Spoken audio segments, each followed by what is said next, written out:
T-minus 30 seconds.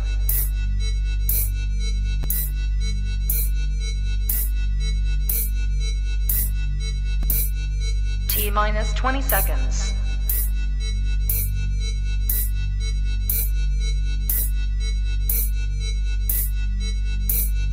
10, 9, 8, 7, 6, 5, 4, 3, 2, 1, 0.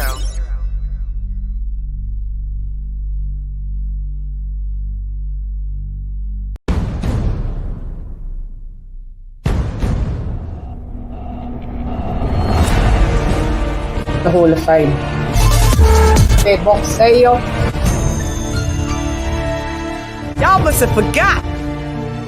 Y'all must have forgot.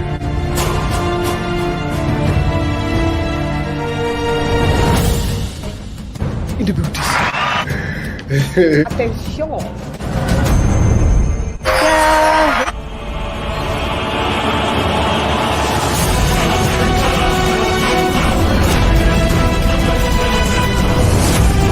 Friends came in at 1 p.m. This is a mega. It's a weekly wrap up. It's paydays. Judge on the panel. Very competitive. CHANN.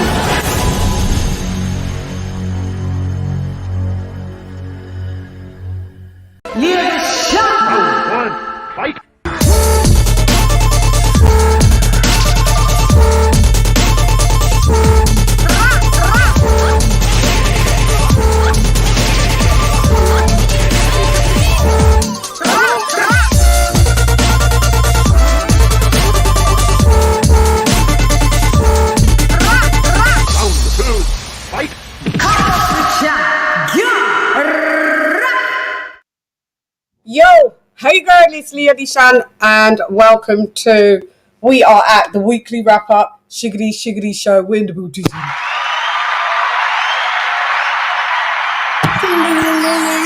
What up, girl? Kaboom. I hope my mic sound nice and that there's no static, but my trusty cohorts will tell me. Let me put the link in the chat also. I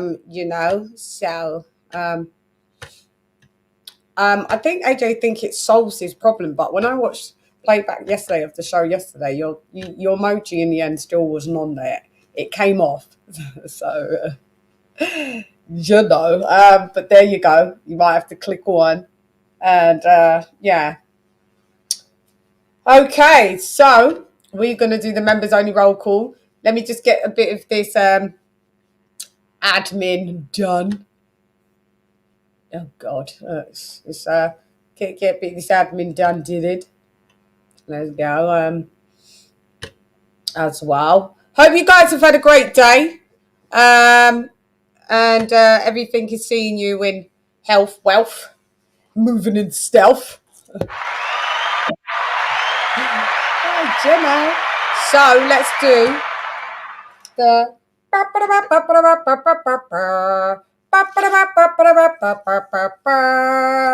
all right, so we have Zara K in the bootism, Phantom One finisher in the bootism, Ahmed in the bootism, Everyone Hates Arse in the bootism, Timothy Stoutemeyer in the bootism, SA in the bootism, Daniel Agnew in the bootism, Karma Serene in the bootism, Carl Anderson in the bootism, Leon Figures in the bootism, Don't Touch Your Bum in the bootism, Modern King Boxing in the bootism, Dan 1983 in the bootism, Dub Rightside in the bootism, Stephen T in the bootism, my sister the Queen Lisa Bales in the bootism, Nesta Bedford, what up Nedsta in the bootism, what up Ned, what up gangster, Retro Boxing and Documentaries in the bootism, Conshawnery in the bootism, Ricky Ricardo, mi hermano in the bootism, Harlem's Finest, my sister, the Queen, Art and Alert in the bootism, D-Star Boxing, mi hermana también in the bootism,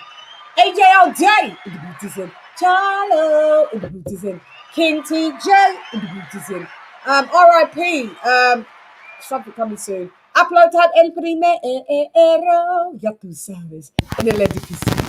There we go. Yeah, I can hear it, I can hear it. It's in this damn.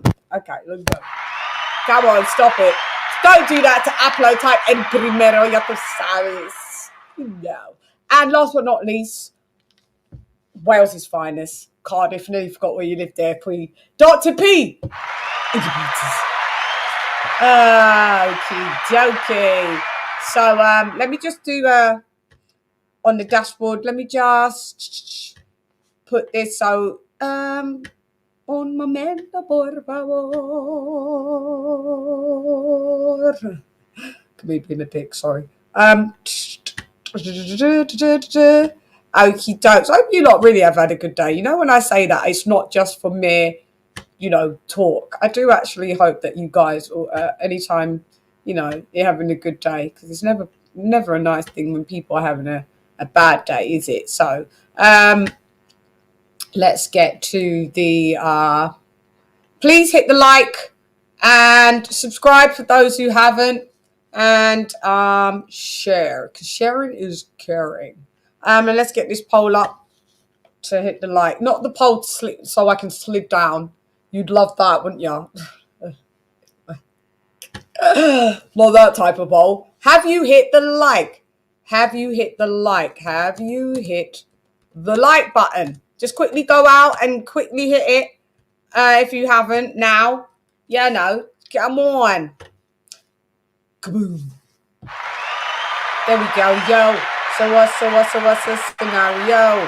All right, so why my oh god, the TV decided. Oh, the TV decided to turn. Oh, actually, let me put myself on there. I may as well, eh? That's what it's there for. So all of that I can watch from all angles, because I used to have my other laptop there, didn't I? My Mac, but she's out of commission. She's been ran through for the last 12 years. She's had enough. Sorry.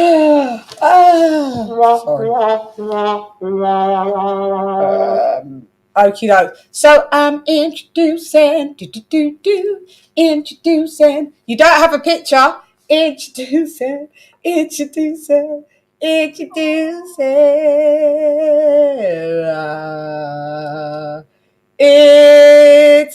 Kenny Ken and AJ all day. It's Alex. Kaboom.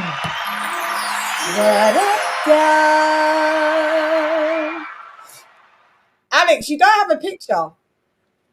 Still? No. And still Drake. God. You don't have one. You didn't have one at the end of yesterday's one either. I give up. You did, and then it went. I don't know what happened. All right, let me try to refresh. I'll be right back. Yeah. Go ahead. Let me just go where I go. Hi, Kenny Ken. How you doing? I hope everything's okay. Oh, yeah. It's all fine and dandy. You know, just another day. Just another day living in the hood. Just another day around the way. I'm feeling good today.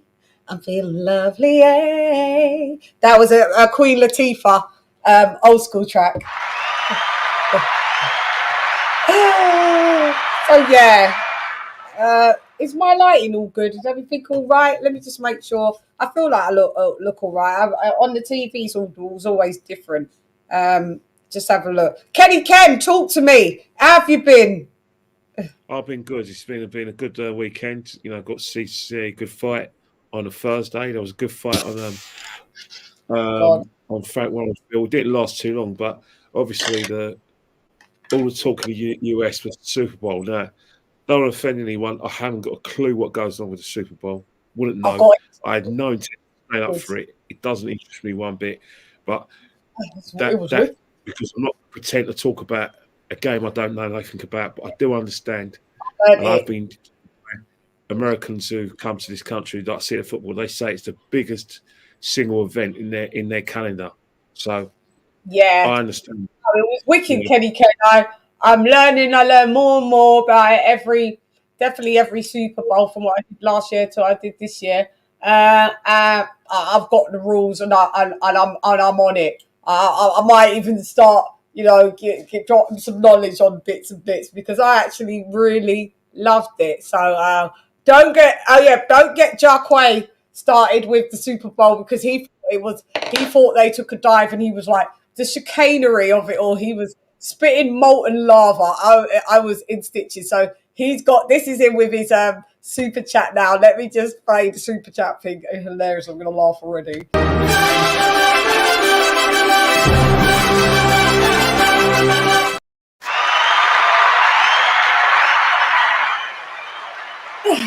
Thank you for dropping that $2 on your girl. The loaded. He said, "All right, don't get the. You go get. I have to go get the loaded Gucci bag," because he was so pissed that because we was rooting for the 49ers and obviously the Kansas City Chiefs won. Patrick Mahomes.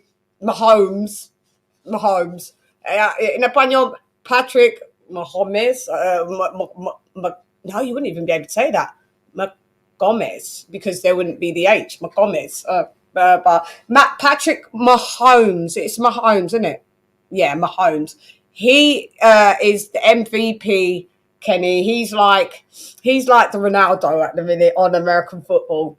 He saved the day, mate. He saved the whole thing. This is his third Super Bowl, second consecutive back-to-back for the last 2 years, and he's only under the age of like 32, and it's crazy. So yeah, so you were spitting molten lava, weren't you, AA? So he's like, the loaded Gucci bag. He was killing me. Yeah, get the loaded Gucci bag and let's go to war. Because he thought there was some chicanery. He kept saying chicanery. The chicanery was in the booties. Yeah. Yeah. Is it still is it fuzzy on the line, AJ? Nope. Okay, let me know if it does, because I've got a shortage and I need to short Loud and wire. clear. Yeah. Okie dokie. What up, Ken? How you doing, man? Yeah, I'm all good. You know, as I said, I think you're going to probably give me a lowdown on what happened at the weekend in the United States. The Super. I don't have one shred of understanding of what. You clearly wasn't listening because I already just gave you the rundown. No, I know what you mean, but I don't even know AJ supports or likes. All I know is that no rundown from me, Ken. No. I got nothing. I got nothing for you. I'm more into it. I'm more into it than AJ at this minute. Chad is, yeah. You know what? Maybe switch off. You know, maybe switch off. Not that. I didn't say I was going to watch it.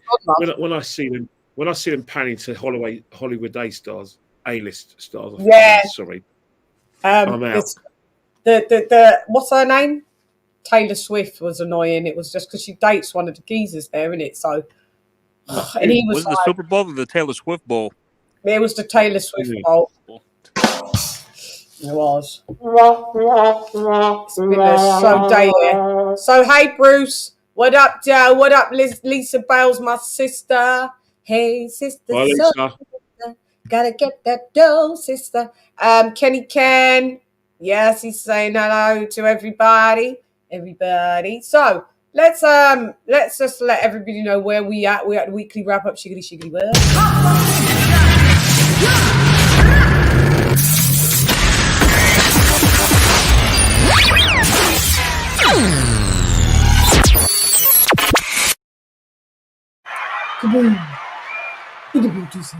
So, yeah, do you like the little backdrop that I've got now? It's different, isn't it? Yeah, that's nice. It's cute, isn't she? Yeah. That's nice. I like that. Yeah.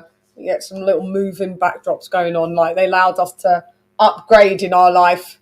You know, so sometimes, you know, you'll see Shani Annie, look, as you can see her, she's bobbing her head. She's looking at me like, what you talking about? But yeah, shouts out to you, Shani, little animated Shani over there. Okay, so we are Chan Lee. Anima Lee. So we are going to talk about. Oh yeah, I haven't did the banner. I think something's missing. What are we going to talk about? Might as well get Teo and let's get these old lot out. Yeah. Might as well get Teo and Jamaine out the way.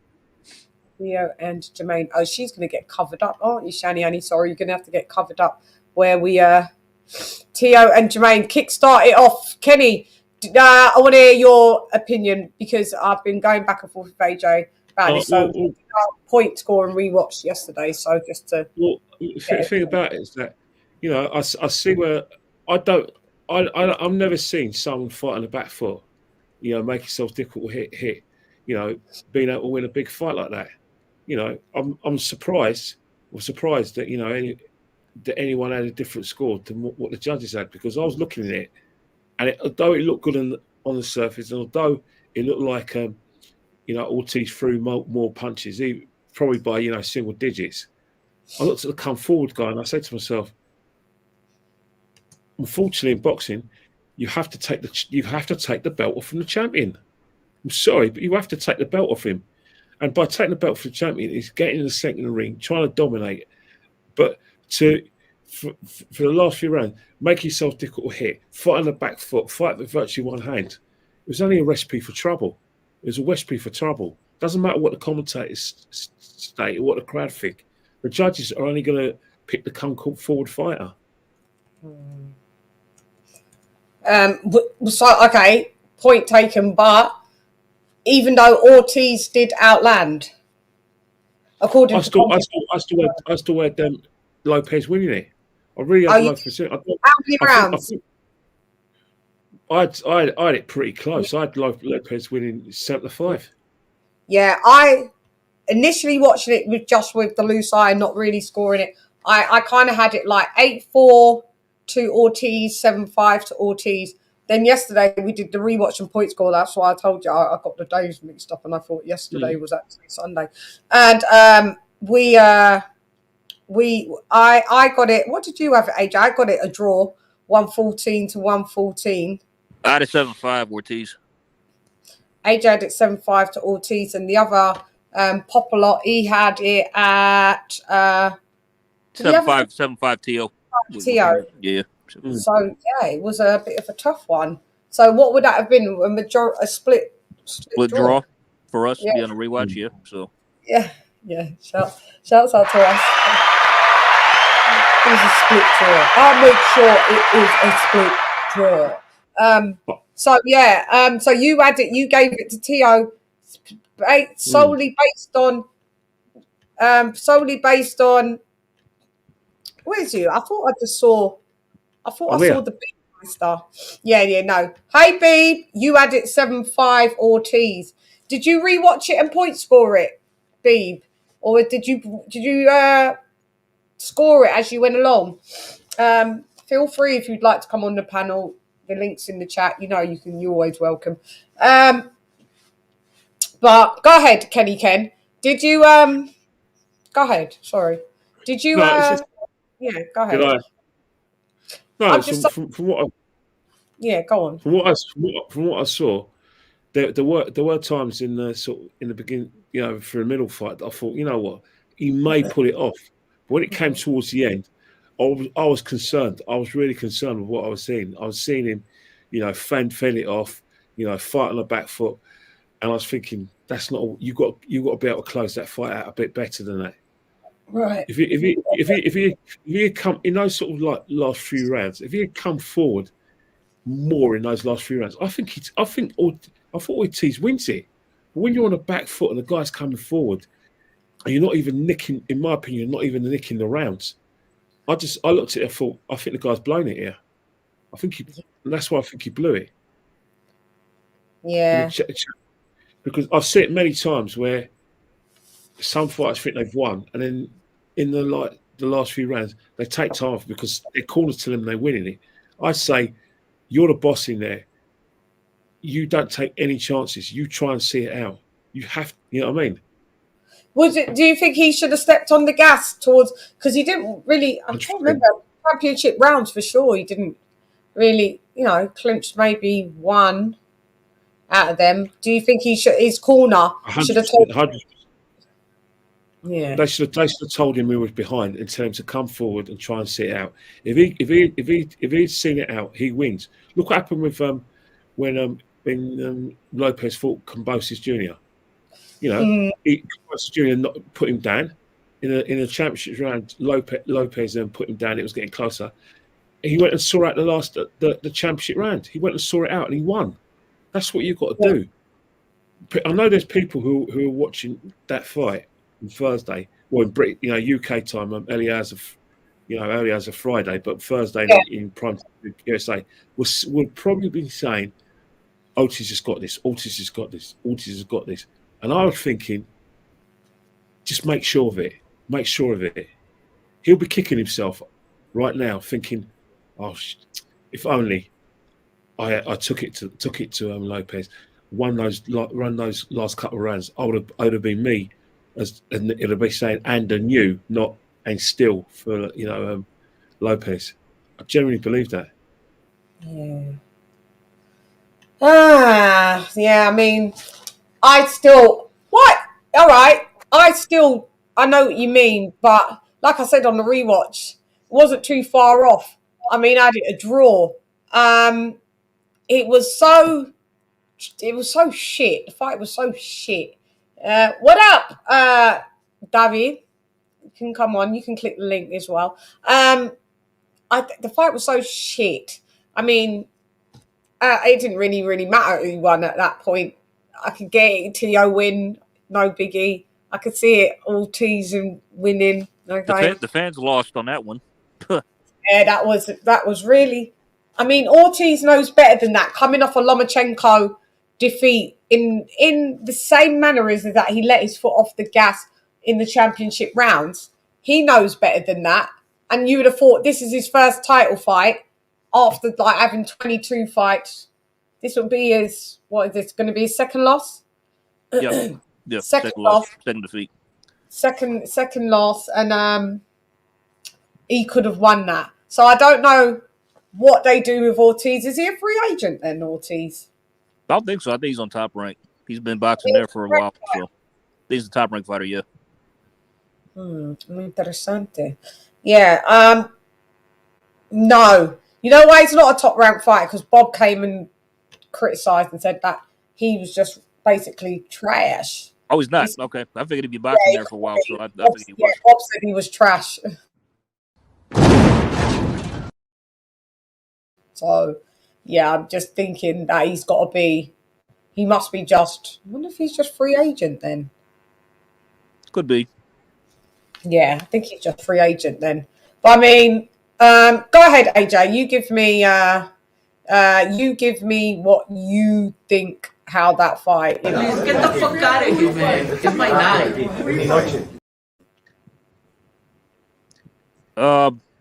Okay, thanks, Ringside. Yeah. Ortiz is not. He's promoted by Jimmy Bush. Okay, cool. For sure. Okay. Promoted by? Yeah, another stinker on a Thursday night. Not the best fight to watch, of course. The quicker everybody forgets about it, the better.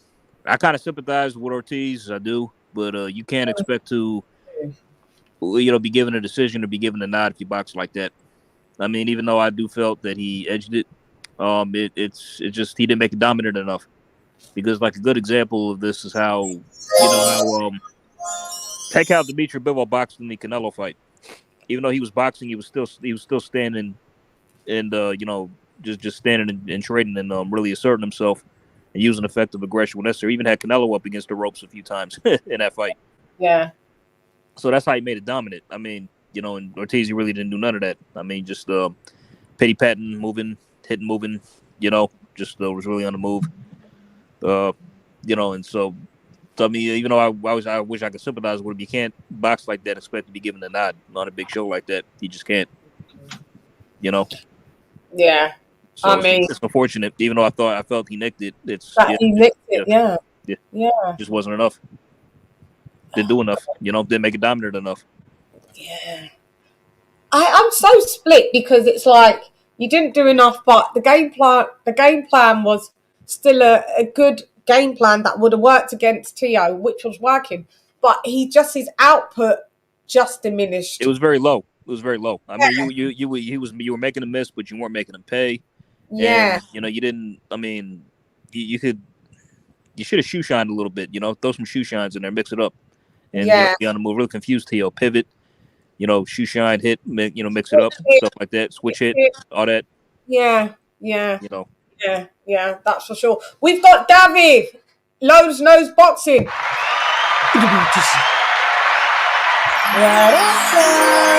The biggest Teofimo Lopez What's up? in What's up, history. Lady Champ? And So one thing about me, even with my favorite fighters, I'm still gonna critique them because I'm honest. yeah, we have Um, to. to Yeah, anybody that felt that Jermaine Ortiz won that fight, I'm gonna use, in the words of Teofimo Lopez, humans, humans, humans. you said that, didn't Yo, you? that post fight, Yeah, that that was. post fight was so cringeworthy, and I'm not a fan of the things that he says. As far as the fight goes, Jermaine Ortiz didn't box. That was running. Boxing is what Pernell Whitaker does, what Yeah, Floyd Mayweather does, what Devin Haney did to Regis Prograis. But on Teofimo Lopez's his defense got better. I give Teofimo Lopez that. But he needs to learn how to effectively cut off the ring. He needs to start studying guys like Duran, Canelo, Cotto, Triple G. Those guys know how to cut the ring off. yeah. Now, he won the fight. It wasn't impressive. But to his defense, to everybody that criticized, What did you have it as score? Did you score it or you yeah, just said, I did. I what did watched you it twice. score it as? The first time I watched it, I had it 8-4 TO. I watched it again the second time, but being less biased, and I scored it 7-5 for TO. It was still a close fight, Yeah. but Could you you know see it what? as a draw? Go ahead. Huh? Could you ever see it as a draw? I could see where people would see the fight being close. It wasn't like this was closer than the Sandor Martin fight. The Sandor Martin fight, to me, he whitewashed him with the exception of the knockdown and maybe 2 little rounds that Sandor did okay. This was definitely closer than Sandor Martin. It was a close fight, so it's not like this is if you said Jermaine Ortiz won the fight, I'm not gonna say, "Oh, you crazy," you know. Yeah. So it was a close fight, but This close. Yeah, go ahead. for all the criticism that he gets, though, him and Ryan Garcia and Jaron Ennis are the only 3 young fighters that been in there with runners. So for all we don't know what Devin Haney, Shakur, or Javante would look like against a runner either. We don't know if they know how to cut the ring off. Are you talking about when Garcia was in with Emmanuel to go? Yeah, exactly. Now, all due respect, Devin Haney and Shakur Stevenson are not the kind of fighters that guys are going to run for. They're not going to run from them because they're not power punchers. But Javante, we should have. He's got to go. I got to go. Huh? It was in the name. Ryan should have expected it. He was called to go. To go. Now to the Javante fans, right, that are criticizing Tio, everybody that Javante fought stands in front of them. The same guys that Tank knocks out, I'm pretty sure Tio knocks them all out too. So before we criticize Tio, let's see everybody else fight that kind of style. I'd agree with that. But what I'm saying is, and okay, you've got a point, but I mean, Tio's got to adapt though and learn that if runners are his Achilles heel, or he's gonna have to cut off the ring, and he could have came with a nice counter left, counter right hook. He ran after the geezer all night. He doesn't. He needs to be able to cut off the ring and stop people from running. Yes. Not to stand up for my Puerto Rican people, because I didn't like what he said about that. I'm gonna mention a Puerto Rican legend that would have boxed circles around Tio. Hector Camacho in his prime. If Tio had trouble with Jermaine Ortiz, Hector Camacho would dance circles around you, hit you with combinations, and then move right out, and you're not gonna touch him. Yeah, but Camacho in his prime would have beaten him. Yeah, but Hector Camacho, at least he's beating you by hitting you. Yeah. Hit and not get hit. It's almost like what Ortiz did was like, don't get hit and don't hit. It doesn't work like that. You know, he was so mad after. He's a runner. He's a track star. What's going on? Why are you running in a box ring? Do you know how to box? I don't think he knows how to fucking box. Ortiz just for that night. God. Hate it. I won't be bad. Ortiz is a good fighter. He's a hell of a fighter. He's a 5-star fighter. He's good. He's good. I mean, like I was saying, Chan, yesterday I was saying on the I like him. I was saying on the rewatch yesterday, I think Ortiz would still give a lot of guys at 140 a lot of problems. Big lad. Yeah. Big lad can switch hit. I heard he was learning that with a Cuban teacher to be southpaw. So that's good that he can actually adapt like that and fight a whole fight like that. I mean, he's going to be a beast. I thought he was going to switch back to Orthodox at some point, but he didn't. He And didn't. he did it all like it just looked normal. I was very impressed because, like I said, I only saw him do it for bits in the Jamel Herring fight, and I was like, oh, okay, but give it a little look. He did a little bit, but to do the whole fight in southpaw stance, that's impressive, very impressive. And I mean, he's a big lad, 135 already looked like yeah. So it was good to see him already come up. And like you said, AJ, I didn't know that was his second fight up there. So, I mean, you're going to see you're going to be a welterweight. These lot are all going to be mixing it up at welter. They're already big. They've already outgrown 140 already. Maybe not Teo so much.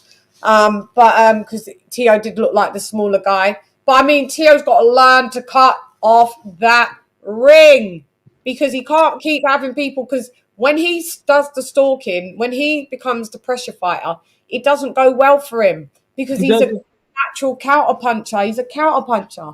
So he's find a way to take that. Go ahead. Well, he needs his opponents to punch first for him to get off.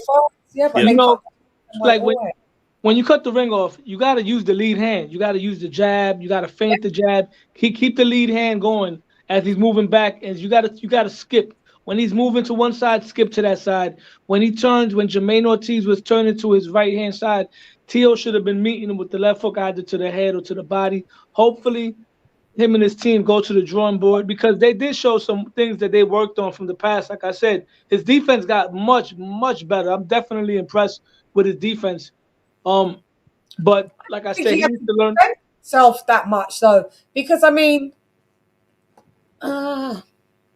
Oh yeah, he came in and he did that guard, the George Foreman. His head movement was good. Like he was doing some Pernell Whitaker moves in there. Like when Jermaine put him on the ropes, he let off a little combination. Teo slipped all those punches. He used to get touched up a lot more. He got in that exchange. He did get pieced up on the ropes.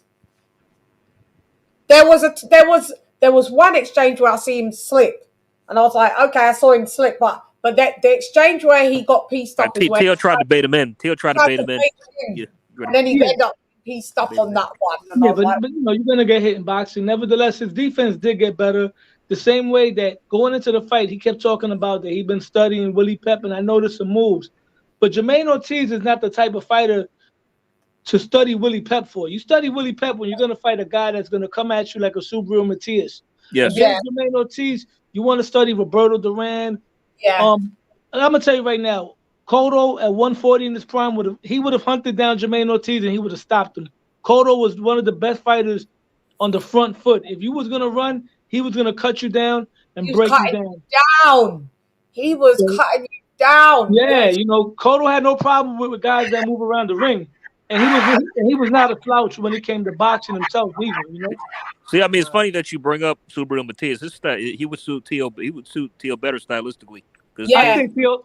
I'm gonna be real with you. Once again, I'm Puerto Rican. Subaru Matias, Teofimo Lopez would I hate to say it. I don't want to say it because I don't want to lose my Puerto Rican people. All I gotta say is that that's a fight that Teofimo would look electrifying, and everybody would be back on the bandwagon again. I think Teo will really beat Subaru. It'd be a good fight because Subaru's tough, but I got Teo beating him. Dominicana. Huh? República Dominicana, or where is he? Who? Matias. He's Puerto Rican. He's Puerto Rican. Is he? Yeah, Boricua. Para que tú lo sepas. Oh, yeah. Sorry. That's where the Alien Paro fight is going to be, I think, this summer. República Dominicana. Okay. Shout out Eddie Hearn just snatched him up too. I mentioned that. Yeah. Just signed to Matchroom. And he's about to fuck Liam Paro up. I think it's gonna be a good fight though, because Liam Paro could bang too. I know it is. It's gonna be good for as long as it lasts. But I got Subaru winning. Probably stoppage. So. Yeah, me too. Come on. Liam Paro is not going to be. He's pretty much he's Baturbiev at 140, pretty much. I wouldn't really. You know what about Subaru? I noticed as much he got a knockout percentage of 100%. He's not a one punch guy. He beats you up. He breaks you down. Yeah. He doesn't have highlight reel knockouts. Yeah, it's more accumulative. I mean, I think he's made his last 4 opponents quit on the stool. Yeah. RTD. Yeah, there was RTDs out there. Please get the fuck out of here, man. It's my night. Yeah, I mean, I'm looking forward to see. But what my only critique with Matthias is that I feel that his shots can be a little not clean. Yeah. He can flail a bit, flaily, like they start to get a little bit inaccurate. That's what I have with him. Yeah, like he'll wear you down, but they can get a little messy, them shots off of I his. agree with you, Shane. He's not really that flashy. He's a good fighter, but like I said, I was spoiled to grow up in a different type of era when I seen real skilled guys, you know? Yeah, so, exactly. There's no flaws.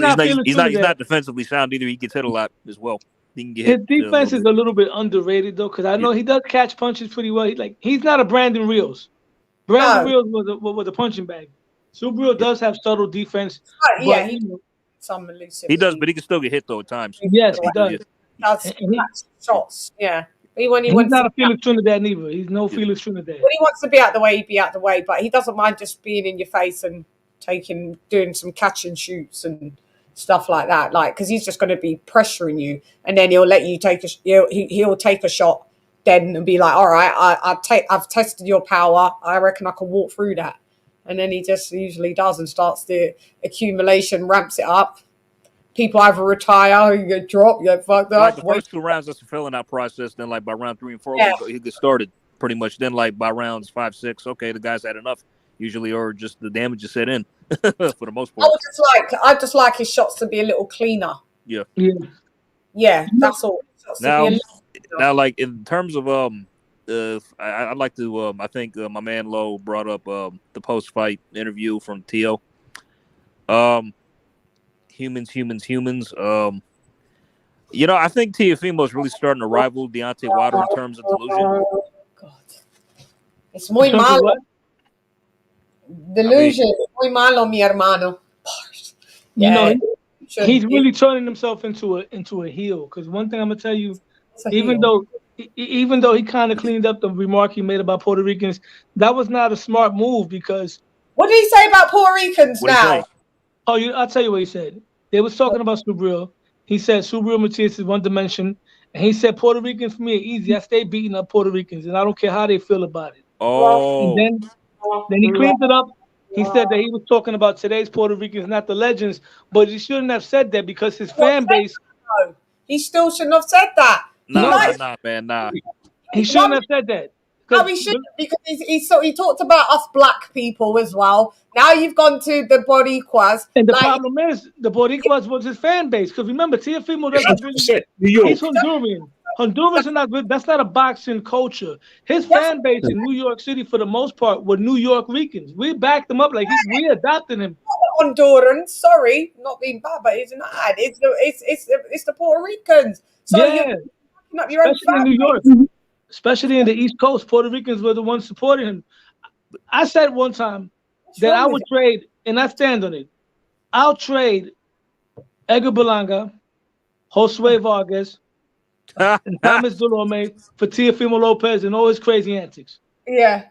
You know? Oh, Josue Vargas. Oh, shit. Yo, Shannon.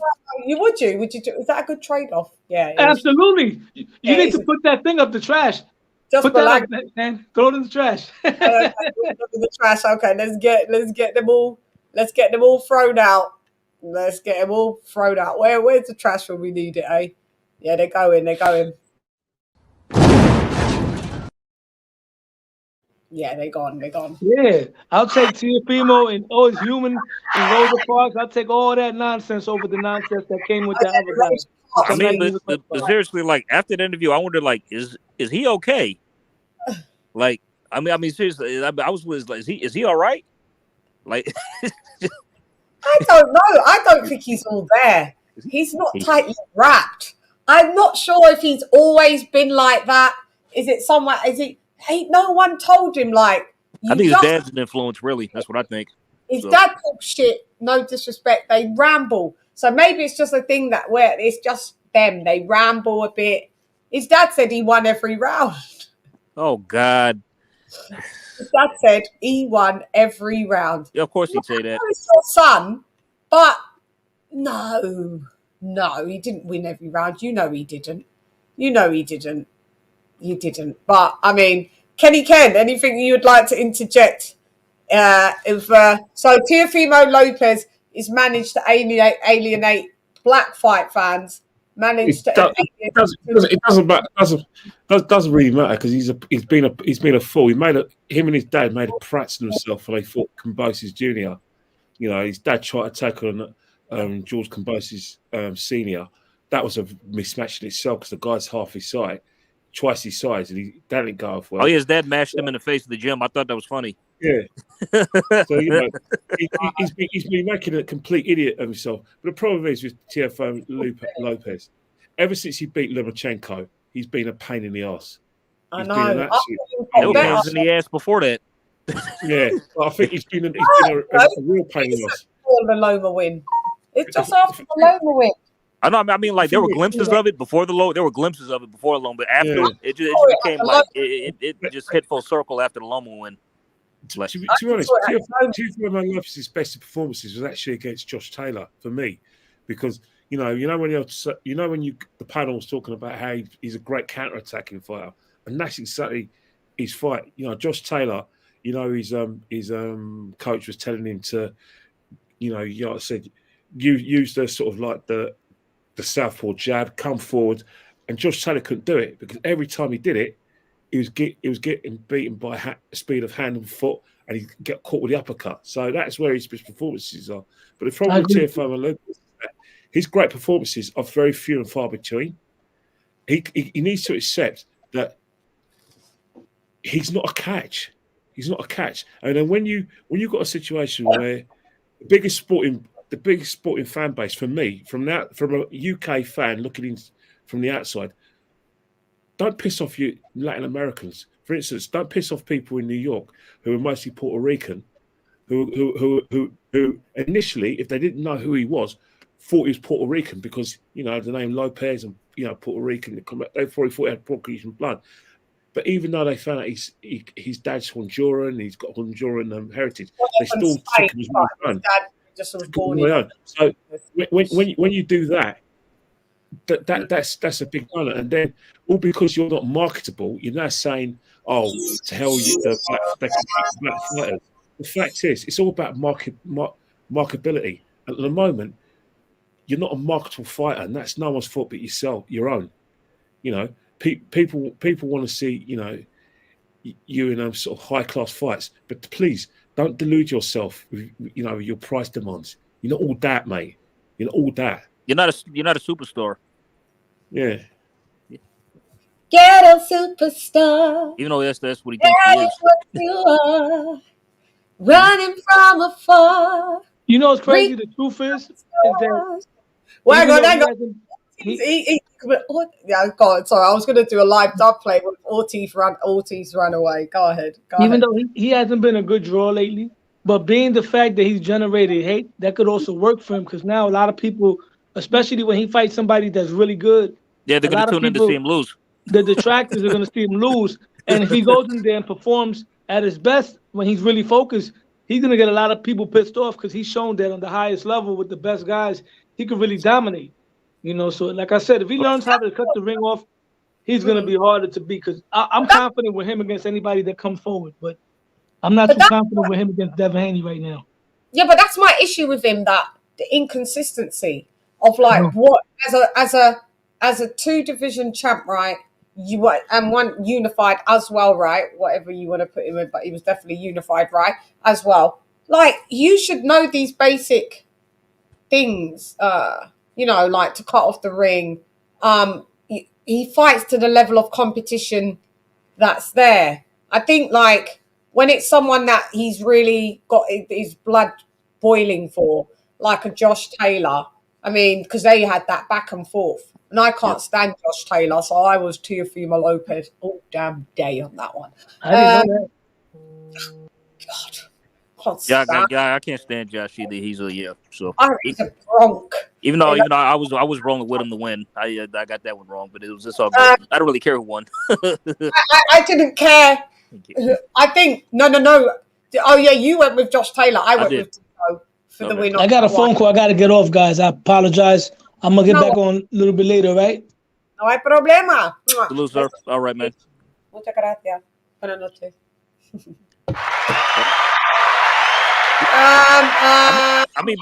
But Chad, yeah, it's like I don't know, man. I think it's Till. He's a seasoned amateur. He's got a lot of amateur fights too. Yeah, so, he's a good fighter.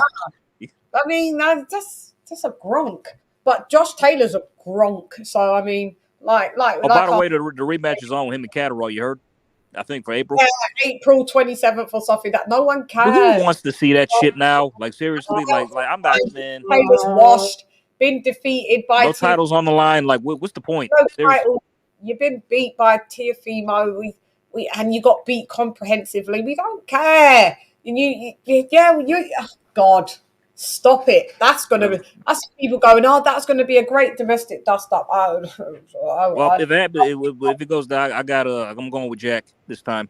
So I'm going with Jack for the decisive win. Yeah, the rematch. Yeah. 50. It's well, you know what? You may as well Actually, you may as well go with Jack Catterall because Jack Catterall has been a little more active than fucking Taylor. Hell yeah. So I mean, Catterall just about edges it on that, but I mean, Catterall had 2 fights since then, only 2, and that was in 2 years. So he's had 2 fights. One he looked far from impressive, and one that was the last fight against Linares. Yeah. One got a stoppage, and one. No, they both went the distance. Oh, so they were both points wins. Yeah. Did he knock down anybody in those 2 fights? His first comeback, it was a Darrell Foley. He dropped the guy twice. He was dominant in that. He won that. He looked real good in that. Yeah. Then the Linares fight, he didn't look good in the Linares fight. Yeah. My Venezuelan hermano. So shouts out to Jorge. So I can't go with you on that one. But also, Chad, a standout win on the card. The co-main was Keyshawn Davis versus Jose Pedraza. He stopped Pedraza in 6 rounds. Shouts out to Keyshawn. Yeah. Keyshawn. I went with Keyshawn to win. I originally picked him to win on points, but as soon as I found out that Pedraza dropped down to lightweight, I said I figured that Keyshawn was going to stop him. Surprised. Why did he go back down to lightweight? I have no idea. Title fight. It wasn't something that it was necessary for him to do. I had no idea. I mean, but as soon as I found out, I said, Keyshawn's going to stop him, and he did. That's what happened. So I figured because he would be drained. You depleted yourself for nada, mi hermano. As soon as Keyshawn started landing big, Pedraza, he was gone. Like literally, he just, his play just wasn't there. Gone, done, finished. Yep. Depleted. And Keyshawn is it was quite bad to absolutely see that actually. Your wife and son, they are lost to me now. The same pain sears both our hearts. Brutality. Flawless victory.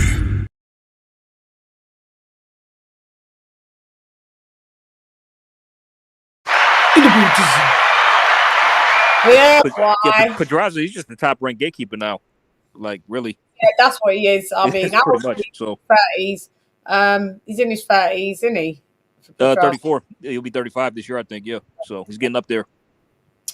Yeah, I don't know why you went down to. I think now this is his 6th defeat, the 6th loss. So it's like he's pretty much a gatekeeper at this stage. So you're gatekeeper in now, yeah. It just made no sense. I don't know why he would go down for a prospect like that when he's been at 140 all this time. I didn't understand that. Was there some big money on there? No, I have no idea. Can't imagine he got that much. No, I know. It's a Keyshawn. Keyshawn's not like no spinning cash cow at the minute. You know what I mean? So I mean, it's not even like he's a tank. So for him to, that's just shocking, to be honest. Very shocking. I didn't. No entiendo. I didn't. Keyshawn, good win for him. Decent win, I guess. He moves on. So yeah, nice scalp for Keyshawn, calling out Teofimo Lopez. Wanted all the smoke. Yep, calling him out. Said he go up. I mean, there's no way that Teofimo is going to take that fight with someone that's a 10 and 11 and no prospect. There's no reason to. It's not because Teo's ducking. It's just no reason to at this point. Where But I mean, Keyshawn would, in my opinion, and I'm not lying, I think Keyshawn would smoke the unstable Teofimo Lopez that walks into the ring. Well, he was calling him out ringside, said he fuck him up and everything. Yeah, I don't doubt it. Yeah. I absolutely don't doubt it. He's a big lad. You know already he's already grown out 135, his damn self. He'll be at 140 soon, honestly. I think he won't be there long. Yeah. No, he'd be going. I think he just wants to capture a title or two and then he out. Yep. Moving on up to the east side. He'd be moving up like the Jeffersons. He'd be moving up the east side. You know what I mean? But did you guys see the Shiraz Williams fight? Yes, I did. Oh boy. Yes, I did. Poor Liam. One more, sorry. Pathetic, wasn't it? Pathetic. All right. Okay. I'll just keep it short and sweet. I'll just let me go first. Right quick. Shit, you making me laugh. Okay. All right. So it's funny because I had actually never seen Shiraz fight before this fight. Oh, you never Hamza Shiraz. But you did. I want to know. I want to say you did because he was the fighter when he was at 154. I forget the fight that he was in, and he hit the guy on the floor, even though the guy was on the floor, and started to land shots while the guy was literally knocked down on the floor. Oh, I think I remember that. What fight was that? I forget who the fighter was, but yeah, Hamza Shiraz. Okay, that was him. Yeah, Okay. I don't think he didn't get a disqualification at all. Got it. Okay. Yeah, I got to look that up. I got to find that fight. But yeah. But okay, so yeah, with the exception of that one, but I saw his record. I mentioned big middleweight, very big middleweight actually, 6'3". The guy's huge. I mean, it's crazy, insane, man. But I went with him to win. Regardless of, I didn't pick which way. I mean, but as soon as I started watching the fight, and I just got a sense that I think Liam. I'm not even kidding. I think Liam Williams is going to get dropped pretty soon. And and literally like 20 seconds later, Bop goes down with a jab, and I said, okay, he's about to get stopped, like literally. And I because Liam Williams, his punch resistance has just been effed up since the Demetrius Andrade fight. Yeah, Andrade and Eubank dropped him several times. Who should have stopped him in that fight? He didn't. Yep. Andrade, Eubank. Yep. And, I mean, and Andrade's not even a big hitter like that. No, he's not even a big puncher at all. So yeah. So based on that, it's like I say, oh yeah, he's about to get stopped. So it happened first round. He was done. He just didn't have anything. He was getting wobbled by jabs. Every punch he got hit with, literally, just legs were gone. Well, he was down with a jab. They're down with a jab. They got dropped by an uppercut. He got wobbled by every damn punch he got hit with, and it's like, oh Lord, save the guy, please. Then like they threw the towel in. It's like, oh hell no, we you done, bro? Like. Yeah, I think Liam Wade. I think he should retire. Honestly, call quits, man. Hate it. Get the fuck out of here, man. It's my night. It's crazy. It's like I swear I just sensed the knockdown coming, and bam, it just there it goes. Like just shit. Kenny, you said the same thing as me. I said pathetic. I said it on Twitter as well. I was like, this is fucking pathetic. I think every comment that I had the word pathetic.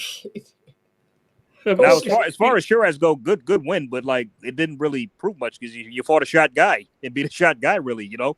So now you need to step up again and fight somebody else. Yeah. But you know, the crowd got what they wanted. They wanted a knockout. They got it. But I don't think they were going to sit in that amount of time. But that's the thing with Liam Williams. He's got a big mouth. You know, he's lifted off fights, which, let's face it, when it comes to the big fights, he's lost anyway. So maybe he should revisit, take a good look at himself. The fact is that you know the game's up when in the Eubank fight you were abusing him, calling all sorts of names, and the guy was knocking you out with jabs. He was knocking you down with jabs. All he had to do was plant his feet and just through his face, jab you, and you're just walking on jabs, and you're on your flat on your back. Now, Ken, it's funny. I actually got pissed off with Chris Eubank in that fight because, dude, you should have stopped him in that fight. and you let it drag on did. and go a distance. You know what I mean? Like, how the hell did you not let? How the hell did you let that go a distance? Remember, because he said he wanted to play around with him. He's like, no, dude. Oh, to punish him? No. You said before the fight you were stopping him. You said this is going to end in a knockout. No, I changed my mind. I just decided to punish him. Blah blah blah blah blah. Remember me and you was like, you're right. Yeah. Get out of here, bro. Seriously, nah, man. Stop. You lying. You capping. Yeah, seriously, that was major cap right there. Go ahead, Kelly. The thing that got me is that I didn't really buy into his crap, but I thought it'd be a good fight.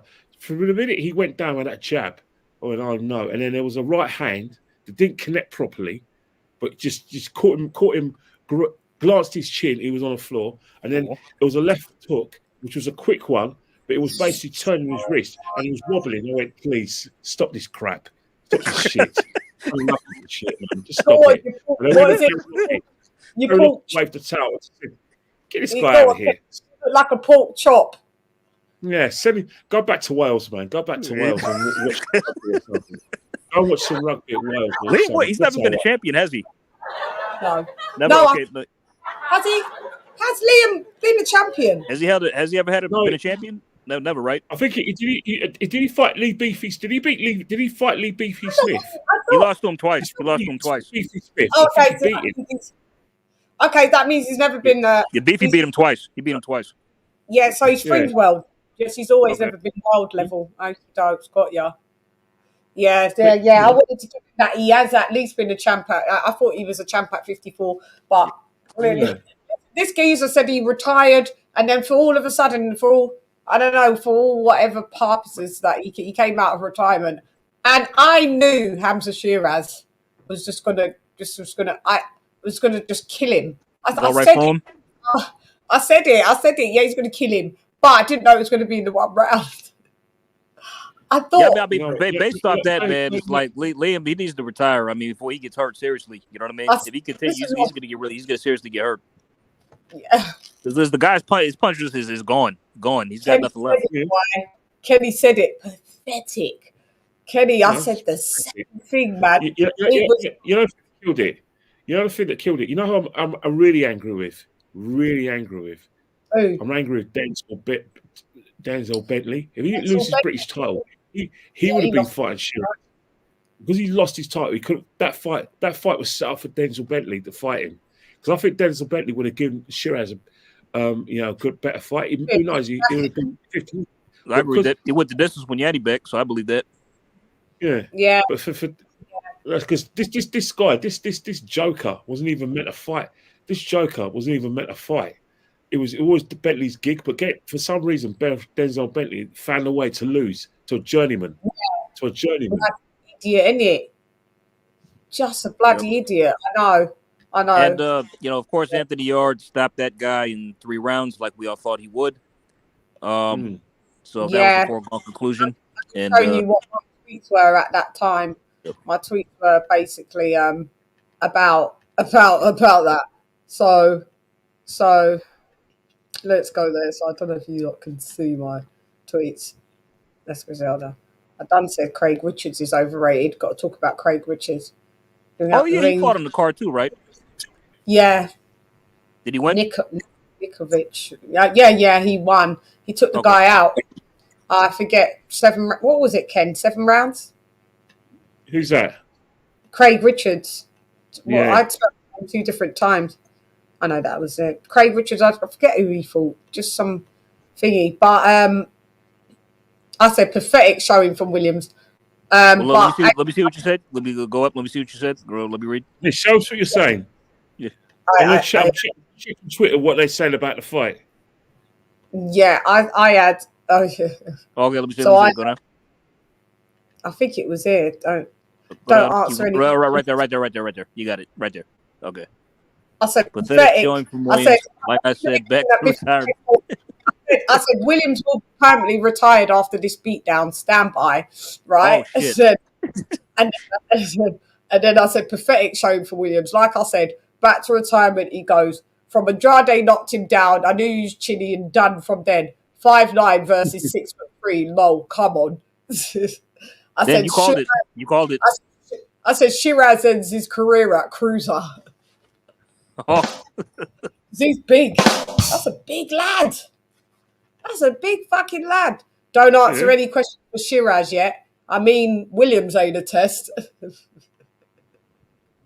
you know what I mean? And then we had Dixon versus Lottie. Yeah, we had a few. Yeah, but this is where, Kenny Ken, AJ, but Kenny Ken will definitely know who Steve Bunce is. Steve Bunce said Cap so hard, calling Williams a killer, and that just going into this fight, most of us classed him as a killer. No, Buncey, just no. I didn't. So, Buncey, with Bunce, he's a wizard of exaggeration. He's brilliant at exaggeration. He knows how to start a fight, you know. But the fact is that I think even Stevie knew that it wasn't going to last too long. You know what I mean? You know the guy that had on the panel on TNT Sports. He had it spot on. You know the British champion. He had it spot. Actually, he's the one who beat Denzel. That's it. He beat Denzel, the guy from Stoke. Yeah. I know who you're talking about, but I don't know his name. Who was the geezer that Denzel? He lost it. He lost his title to him, to this geezer. What was his name? This geezer ain't even. I want to know. But yeah. So what was he saying about?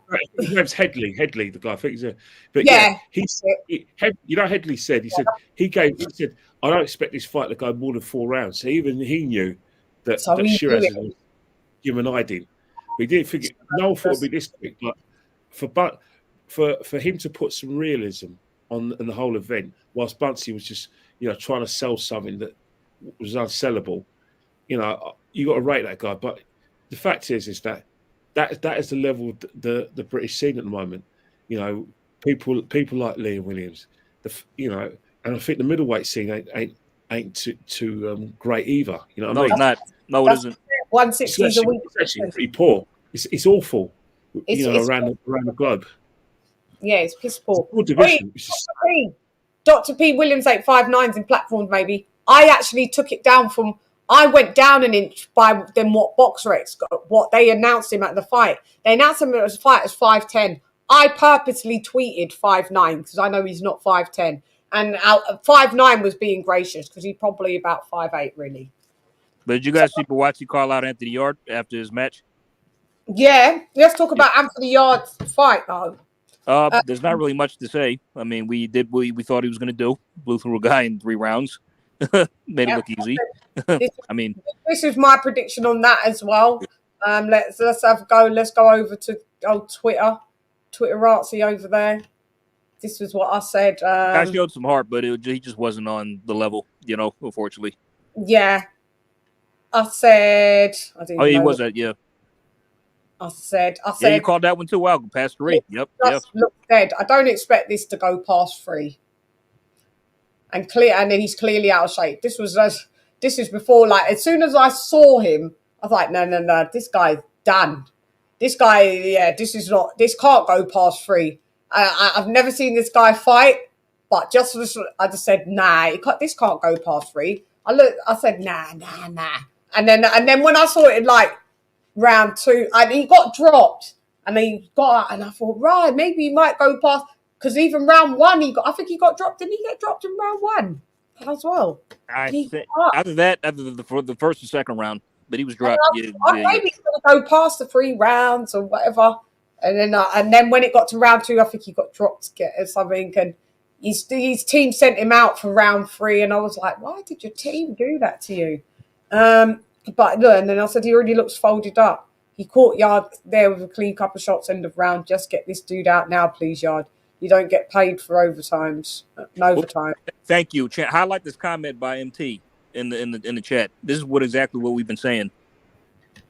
Hang on, I can see super chat as well. Yeah.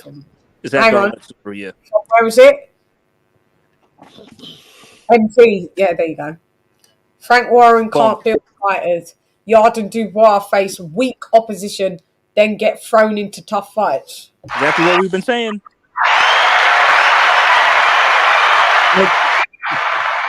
The thing is, it's who he's got in his books, isn't it? Like, in terms of like the Eddie Hearn's had the luxury of having good fighters in his roster roster, especially when he had Boatsy. In terms of like Boatsi's fight last week against Aziz, it helps who you have in your promotional roster. Unfortunately, in terms of Anthony Yard, the only person you really had was Lyndon Arthur. Apart from Lyndon Arthur, where was the other fights for Anthony Yard? So whether you like it or not, because they're winning, because Frank has got an in with people like Bob Aaron, he's got a finger in every pie. These guys are going to get accelerated into title fights before they're ready, because of the fact that there isn't any how do I say 50-50s within that roster. Now Eddie Hearn, don't get me wrong, he's no bit better than Frank, because he has accelerated these boys into fights that they shouldn't be having anyway. But at least there's he's probably got the monopoly on having more 50-50 fights allegedly than Frank does, and that's the thing. It depends on your roster on who you want to work with. Frank tends to work with only Crisbury fighters, so that within that small circle, that's where the fights be made. Whilst Eddie has worked with other fighters, with other the Hennessy's and other promotional companies. Boxer is another one who's a bit like Queensbury, where it seems to be you only get a fight on Boxer if you're with Boxer, which limits in my opinion, limits your opposition. Yeah, of course.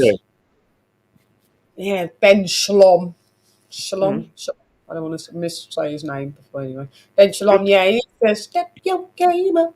But yeah, Yard's best win was Lyndon Arthur, and it took you 2 fights to beat that guy. But it was the first fight. Remember, it was the pandemic, and these people had passed away. And I told you. I remember. But that's the only reason why he said that one. He's always going to batter a Lyndon Arthur. But I mean, you might see a Lyndon Arthur against a Craig Richards. Richards. Yeah, I mean, he was out. It's Craig Richards with Matchroom. I got Craig Richards in that one.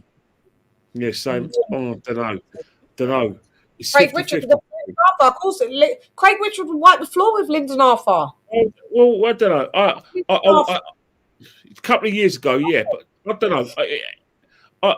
I think it'd be a good fight. We'll get to see it now. We're only going to get to see it. We won't get to see it in the UK. We're only going to get to see it on the bill in Saudi, because it seems like Frank and Eddie, who we never thought would work together, as soon as they saw the colour of the Saudi money, oh yeah, mate, yeah, let's work together. It's fact. It's true though, isn't it? You try and tell me they couldn't have done this in the UK. Nah, I mean, they could have, and this is just fucking annoying. Yes, they could have did this in the UK. But probably for not as much money though. But yeah, they could have got it done. I think Yeah. Let me do this super chat and a couple other bits and pieces that we got going on over here. There you go.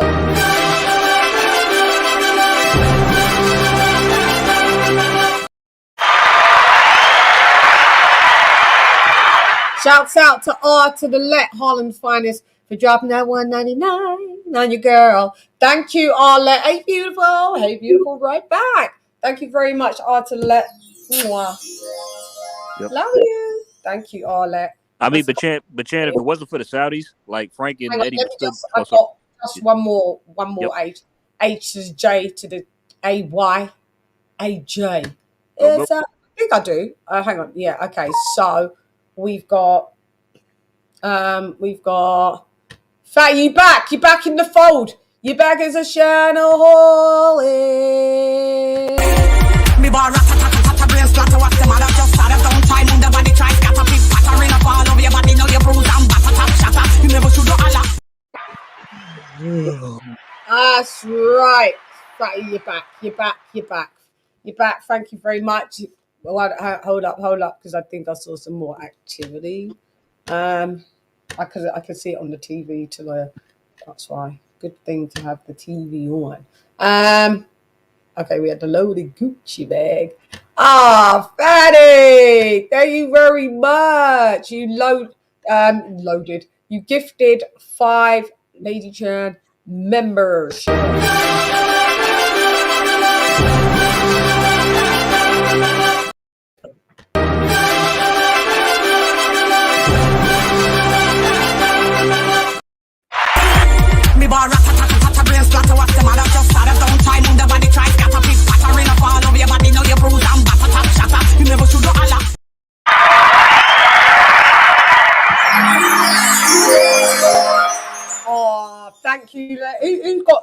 gifts? Who got the gifts of the gabs? Let's have a look. Thank you, Fatty, for Team Untouchables versus with the Shannaholics. Let's see who got the. Let's have a look so Thomas Doon, welcome to the Shannaholics. Mr. Pads, the Black Caller, Dinero Sparta, and MT. Shouts out to y'all.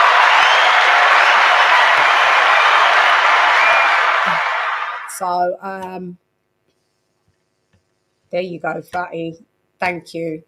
Love you too, Fatty. You know I love you. Mwah, mwah. I need an emoji that says, you know, like how your one goes. But I need an I love you too emoji. It won't get used that often because there's not a lot of people that I love. So, but you are one of them. So shouts out to Fatty. You know, oh yeah. So yeah, we will. I guess we can. In the building.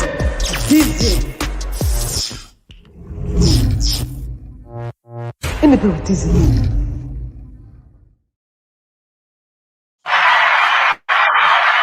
Okie dokes.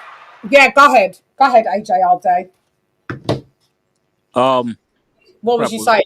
What was I Craig Richards? Craig Richards? Was it anything to do with Craig Richards? Oh no, I was saying like if it wasn't for the Saudis,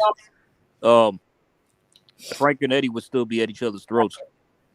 Yeah, it wasn't for them like what Kenny said. I'd come to need them to for everything to, you know, everybody to get this. Couldn't they have done this without? They could have. I don't know. Yeah, it just looks sad that they came close. They came close. You know, three summers ago with the Joshua Fury fight. Where yeah, came close. But we knew it. We're 100% going to get the, you know, Sky Sports pay-per-view and BT Sport pay-per-view at the time. We're definitely getting that.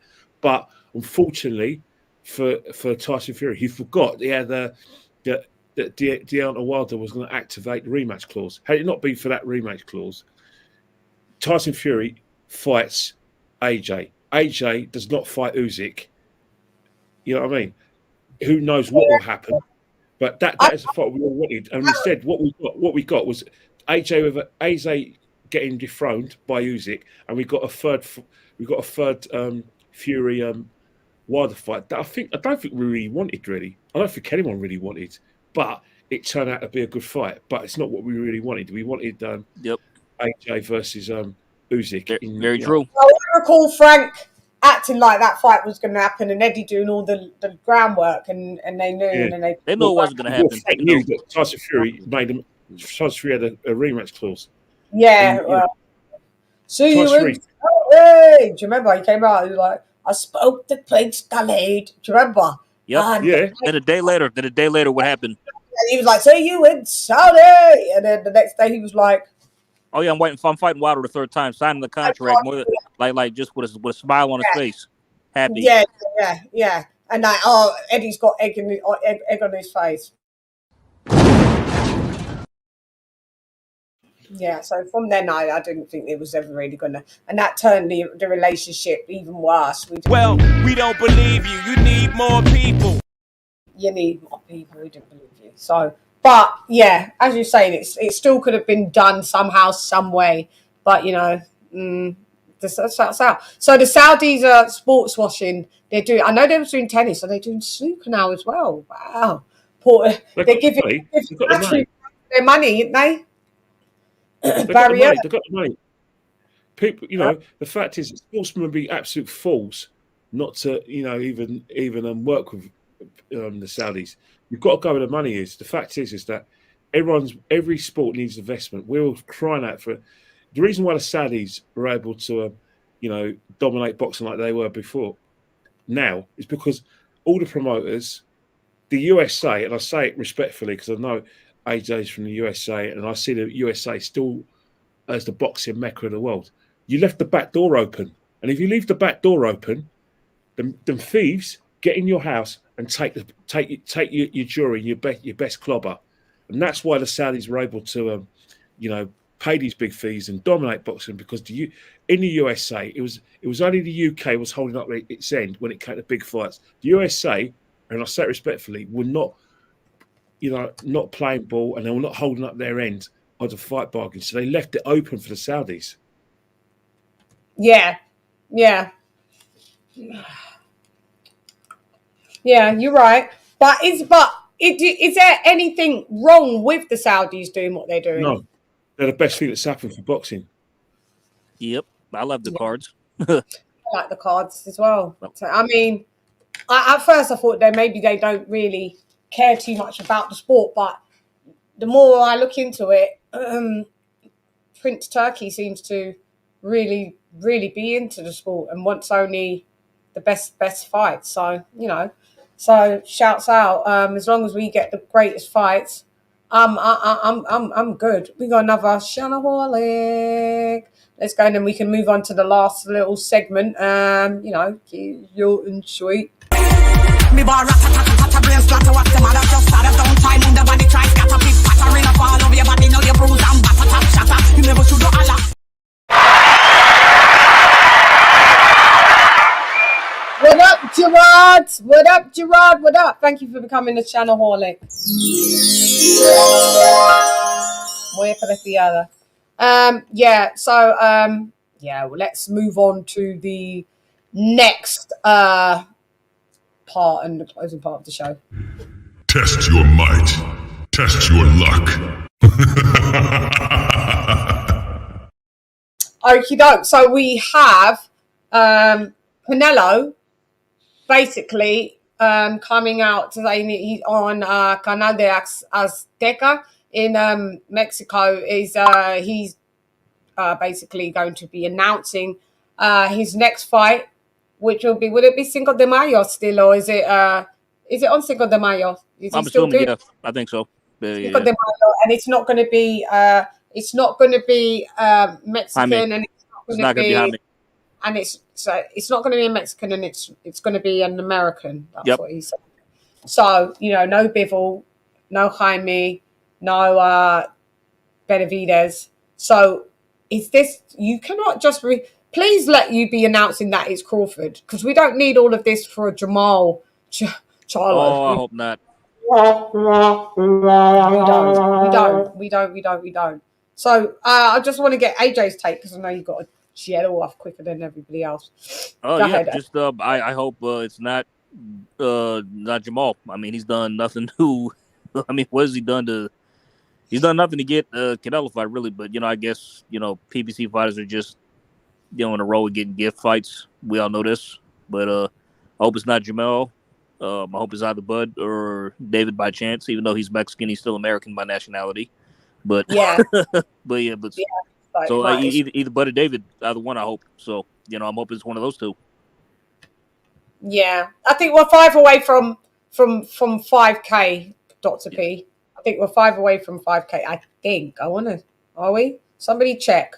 Somebody check at the front of my thing and let me have a look. I can't. I'm trying to concentrate. But we're nearly there. So let's get 5K. So you're hoping that it's not Jamal Charlo.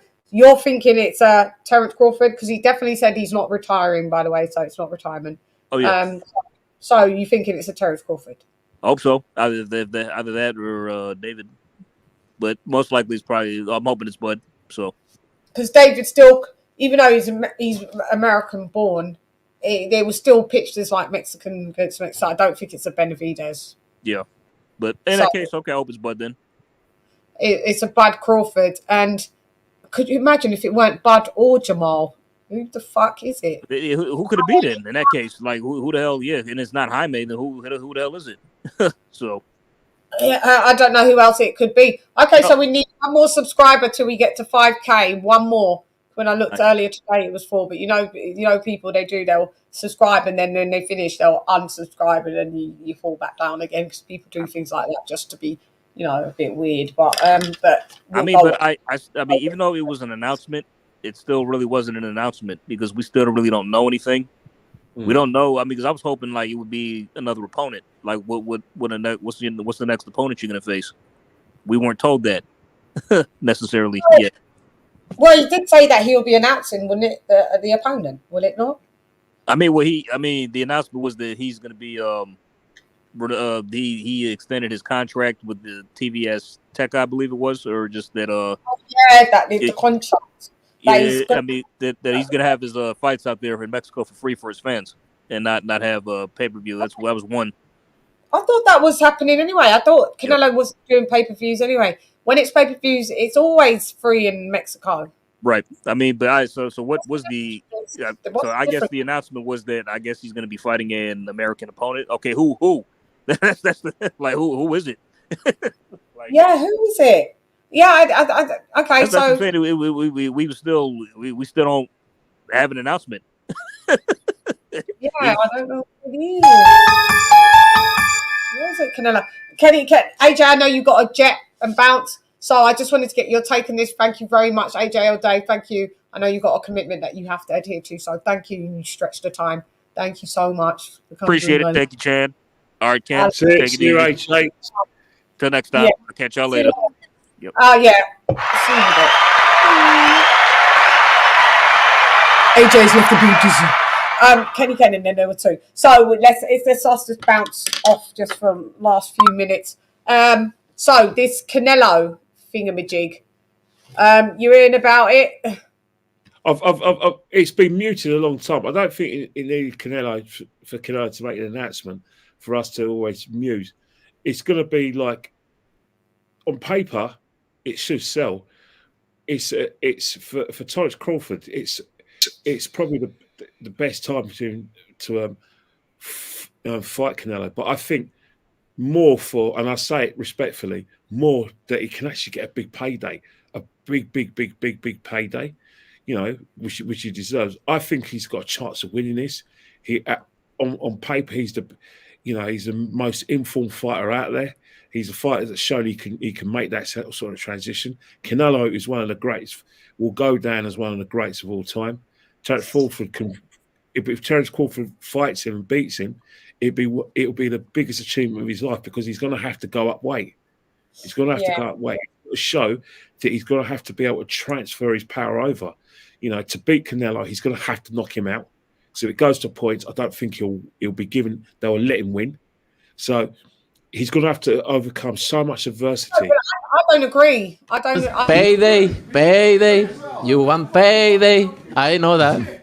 I don't think Crawford has to knock him out. I believe just like Bivol has to do comprehensively, make Canelo maybe look a bit queer street. I think that Bivol was always going to be the favourite against Canelo because Bivol has a natural light heavyweight.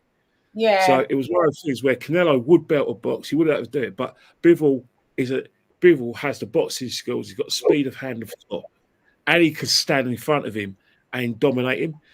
With Crawford, Crawford, that is what he's going to have to overcome. You would think that Canelo, who say the fights that I'm assuming the fight's going to be at least middleweight, super middleweight, right? It's going to be at super middle. It's super middleweight. Yeah, but he's not going to come in on the limit, is he? He's definitely going to come limited. 163. Yeah, but the natural super middleweight is Canelo. He's going to be the favourite to come and try and dominate the ring and sit in top rim. So that's the kind of adversity he's got to overcome because Crawford's done his best work and beat everyone 2 weights below, which means he can make that transition. But for him, if he beats Canelo after making that 2-weight transition against what I feel is his biggest adversity ever, just name streets after It's epic. The greatest in the Buddhism. He'll be on a level with Marvin Hagler for me. On a level. Can't argue with that. Because simple reason is that he's fighting a great. He's fighting one of the greatest fighters ever. He's fighting a fighter who's made the transition from all the weights up from welterweight up until light heavyweight. Don't get me wrong. There weren't great light heavyweights, but he still made a transition. You know, Kovalev beat Kovalev, who was one of the hardest punchers of all time. You know, we had that conversation about Deontay Wilder being a harder puncher. Then Kovalev, we was like iron fist until he got manned up by Andre Ward, and then he became a bit fallible because he was getting knocked out in his feud fights. But you got Canelo now. Canelo stopped him with a body shot. He stopped him with a body shot. Canelo shot one. Body shot. A non-natural light heavyweight stopped you with a body shot. So that's a connection. Obviously, he fought Rocky Fielding, and no respect to Rocky, mate. Descendant, like the descendant of Oliver Harrison, God bless his soul. But Rocky Fielding, that's a great achievement. But he still made a transition. So look how big Fielding was for Crawford. Yeah, Crawford's just got to make just as much transition. But no. I mean, that was Canelo. Jeff Horn was massive for Crawford. Yeah. Horn, but you think about it. You think about this right now. It was massive. I do believe that this is going to be Crawford's biggest achievement. Of course, without a shadow. I still think the judges could not be trusted. They would not, after what they did to Triple G in at least one of those fights, I would trust them. They tried to rob Bivol, like they gave Canelo 4 rounds, and that's one of them 4 rounds. Can you imagine if Crawford does knock him out? I've seen Canelo knock these things out. Winning on points is going to be knocking him out. I mean, if Crawford, I can't really fathom it. If Crawford knocks down, let alone knocks down, I can't picture it. What are you on? Yeah, like, I mean, because Canelo rides shots and everything. Yeah, but that's the thing. That's the whole beauty of the whole situation and the achievement itself. We know his power is deadly at his weight. We probably think that probably at middleweight he'll clear out the division, but it's not really because he's that good. But to carry off that power to 12 stone, I'm up for saying that because I still believe that he has to knock him out to win that fight. I don't trust judges like Canelo. So that is a great incentive for him, not just the money incentive, because he can actually end Canelo's career. If you do that to him, I mean, it's hasta luego. There's quite a few people in boxing who would like to see that happen, because as much as we love Canelo, there's too much controversy around some of his fights, and there's too much controversy around the fact that we believe that it's not that. He's earned the right to right, but when the preferential treatment is so blatant, it's so blatant. That's too much to take. Yeah, I'm with you. It's not acceptable. It's not really acceptable. No, why he gets to negate all the rules, and it's true. That's the thing. The wrong way with him. I've got no problem with fighters failing drug tests, which he's done. I think that's the way things are. But the way he's been given his sweets after that, and then he's able to handpick, basically going to it's basically like going into Hamleys and saying, right, I want this toy. But what he's doing in Hamleys, in the boxing equivalent of Hamleys, he said, I want to fight a heavyweight now. I want that fight. And he's getting what he wants. He gets whatever he wants. And that's the annoying thing, though. Yeah, that's Arlett said we don't love we don't love them hoes. We don't. Mexicans love Canelo. We don't. So Americans you're talking about don't love Canelo. Do you lot not? Is it just that? Okay. Unfortunately, he puts the dollars into the like I said, into people's bank accounts. As much as America don't love Canelo, they need Canelo. Americans need Canelo though. They do. Sorry, you lot do. Without Canelo, US TV executives don't make money. They don't get the viewing figures. They don't get the pay-per-views without Canelo. And that he's not even American. He's He's a Central American fighter, and he's actually helping your own economy as well as his own. It says a lot about American fighters that you're relying on a foreigner to basically revive your boxing scene. It's a disgrace. Personally, it's a disgrace that a foreigner you're relying on domestic to put the dollar signs into put the dollars into people's pockets. Boxing executive pockets in the USA. Yeah, because they don't have a strong domestic scene. Well, they could have. I don't know what's Mexicans. Thank God we have Tyson Fury and Anthony Joshua here, and we don't have to rely on someone from outside the UK to put money into the whole thing. I know that's something that's actually I never thought of it like that. Yeah, I mean, American, you lot should love Canelo more than you do because he actually keeps your thing spinning, love. Keeps your shit spinning. He does. That's true. You think about it. It was the same with Chavez. Chavez is another one who put big money, made money for US promoters. Yeah. You can even go as far back as Panama's Roberto Duran.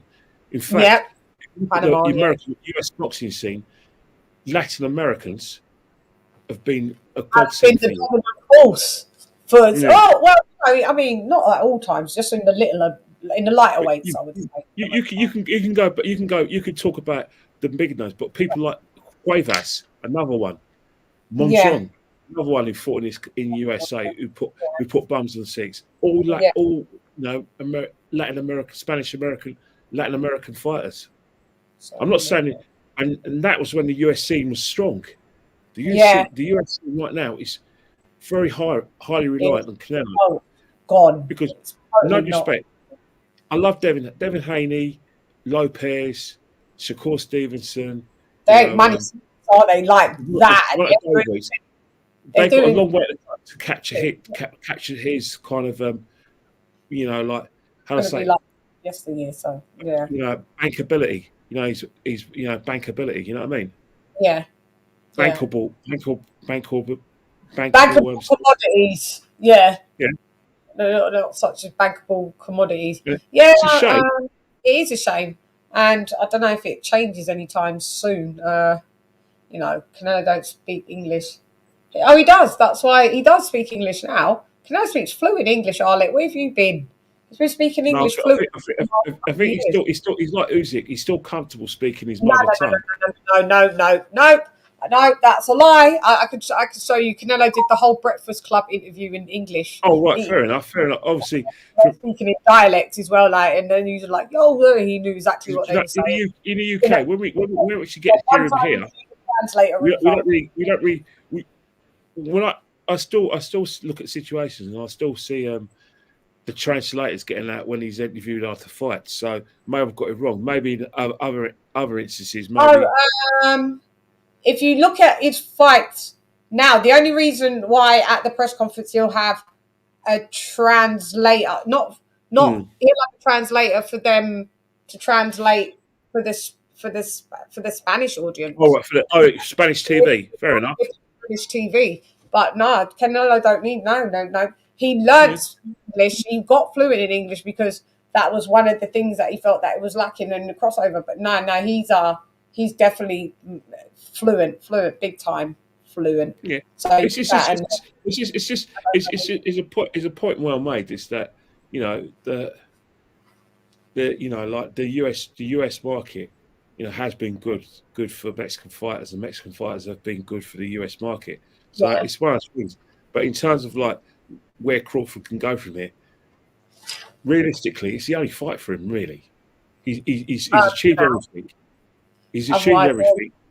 Yeah. In terms of Canelo, and this is no disrespect to Crawford, this is just another big fight for him. But Crawford, this is his biggest fight. Yeah, because after this, I think he just wants to try and do something in the 154, 160, 168. That's like you said, just do something like that's just like crazy. And who's he going to get out of it for? Who's he going to get out of it for? In terms of Crawford, if you fought everyone, there's no.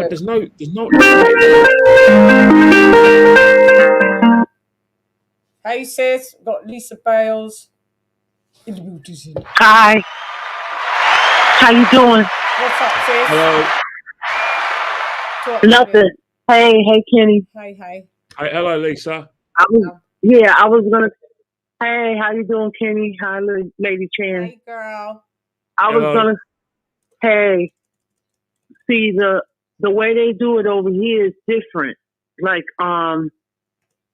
see, they built stars in the past on terrestrial television. Yeah. But when they went to cable, when HBO had came out, they started putting stuff behind the paywall. But some people, some stars were still on regular television. Yeah. But when you put people behind the paywall, at least back then we still had stars, but now the visibility is a little different. It's no So now we have social media, but and also the pay-per-views also is a part of the paywall. But that's kind of some of the stuff that happened over here, and the U.S. Wasn't supporting boxing like they used to, like in the like with the old time, the Olympians and et cetera, et cetera. So we're not saying that, but they have this blueprint over here, like with how when Floyd he was fighting like a lot of Latinos and everything, but and it's like they'll try to tell you like it's just two black fighters that fight, there's no money in it. They'll try to say that like it's the same different demographic, so you pull them from the same pot. Yeah. Now, when you was talking about Kenny, when you was talking about Chavez, now you got to remember he was a Don King fighter. See, Don King knew how to promote that shit. We could say what we want to about Don, but when Don had the heavyweights, they were fighting. Don Rey, yeah. And so Don King promoted Chavez, and then they used to put a lot of those guys under Mike Tyson's cars, even the women's fights. See, Don King had a vision, good or bad. He even believed in the female fighters. He did have a good vision. Yeah. You know? The vision. So boxing hasn't necessarily been the same since Don been out the game. You know what I mean? Yeah. Yeah, not. Yeah. These guys were stacked. He was the best. He was the best. He knew about the razzmatazz. He knew about trash talking, and he brought a lot of sponsors into the fight game. And you know, he was virtually the Eddie Earn of his time, but better than Eddie Earn because he did it first. Bob Arum was just training behind. You know what I mean? Because it was always, you know, you had Bob Arum in New York, and he was like he was still big, but Don King was bigger. Oh yeah. Because Don, you know, Arum was more of a corporate guy. Yeah. Yeah, you're right. Yeah. Shouts out to Don King. You know. You know, that's why you can't see what you got. See, in the UK, y'all have like a domestic scene or whatever. We should have one here, but it's like nobody want to talk about the domestic scene. They only talk about the same fighters. To say like 10 fighters, mate. I know, I've noticed that, and I'm like, right. So when there's these 10 fighters, and ESPN, when these 10 fighters ain't fighting, it's like it's boxing's dead in the US. Like there's nothing going on. That's why they're so inactive. ESPN doesn't talk about boxing. Boxing is like that's not the top sport here no more. No, it's not, is it?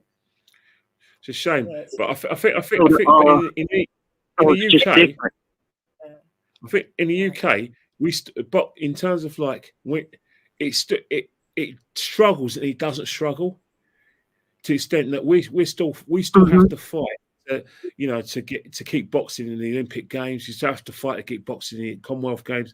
And in terms of like boxing clubs getting funding, we still struggle for that in the UK. I think reason why we think boxing is doing well in the UK is because promoters are very good at getting casuals to watch the fights in this country. But the reason why they're getting casuals, there's a big crossover from, like you call it soccer, we call it football fans, do cross over to boxing, and they do bring atmosphere. And suppose they do form the casuals, like they will go to fights because it's like how do I say it? It's like an extension of their football their match day experience. They're not. You go to football on a Saturday and they said, right, Saturday night, we can go to boxing as well. I've done it. I've gone and watched Arsenal home and away games and gone to the boxing afterwards. And I think that's what we get in the UK. But in terms of massive crossover football fan, and another thing as well, we're just lucky that we do have someone like, we do have someone like Anthony Joshua here, and we do have, to a certain extent, Tyson Fury. We're lucky in that respect. But even before that, we had David Hay, unfortunately we had Audley Harrison, but at the time, before Audley Harrison couldn't box, and he was a coward, he won the Olympic gold in the Commonwealth Games, the Olympic Games in Australia. So from that on, we always had someone to look up to. And then we had Big Frank as well, and Lex Lewis. So that's why. So basically, you always had casuals. You don't really have casuals in the United States. You used to have in the 80s. You used to have loads of casuals. I remember big fights. Yeah, we had lots of casuals. Yeah, we had casuals. Yeah, but like before in the 80s, like I used to see like Gene. When there's a big fight, how the Super Bowl pans to the stars. I used to see, like Jack Nicholson at fights. I used to see, Gene Hackman and all these big stars. Now it's not like that. It's just the mega fights, and it's it's a different set of it's a different set of celebrities now. I just saw Denzel at a fight. It's a different set. Jack Nicholson is old now. Yeah, but even now, back in the 80s, you know what I mean? Yeah, but even now, the next set of A-listers, they're not at boxing events. Like the next set. Well, they're sports people. Yeah, sports people. A couple basketball players. A couple NFL. Basketball. Basketball's bigger than boxing in America. That's a disgrace. You see Chris Brown. You don't see Chris Brown. You don't see Rihanna. You saw Madonna for Tank. You don't see like a Michael Jordan come out, or you know what I mean, across the board. Like you lot have got so many big artists and thingy. They're not at boxing fights. They go basketball though. They go to the basketball. Well, I saw Madonna at a Tank fight, and I saw Chris Brown. Chris Brown is good friends with Jamel Charlo. Yeah, I just said that. I said I saw Madonna at a Tank fight, but besides that, but it's not like it used to be. I agree. Madonna was at a Tank fight because of Floyd. Let's have that right. We all knew that Floyd had bought some people to come. I don't think Madonna was at a Tank. You know what I mean? 70-year-old Madonna. No, she was. Her and Floyd are friends. Yeah. So I mean, so it's just totally different. Before you used to look out and you see a star-studded affair, and it's just like it's changed. We used to be and be like, oh my God, there's that one. But yeah, it's changed. But especially on HBO, you used to see all the stars. It was all the stars, man. HBO was a whole experience, man. It was sick. HBO was that Don King was involved in HBO, wasn't he? Yeah. Who was there was one and Showtime, I think. Yeah, they was on HBO for 37 years, weren't they? Something 27, 40 years.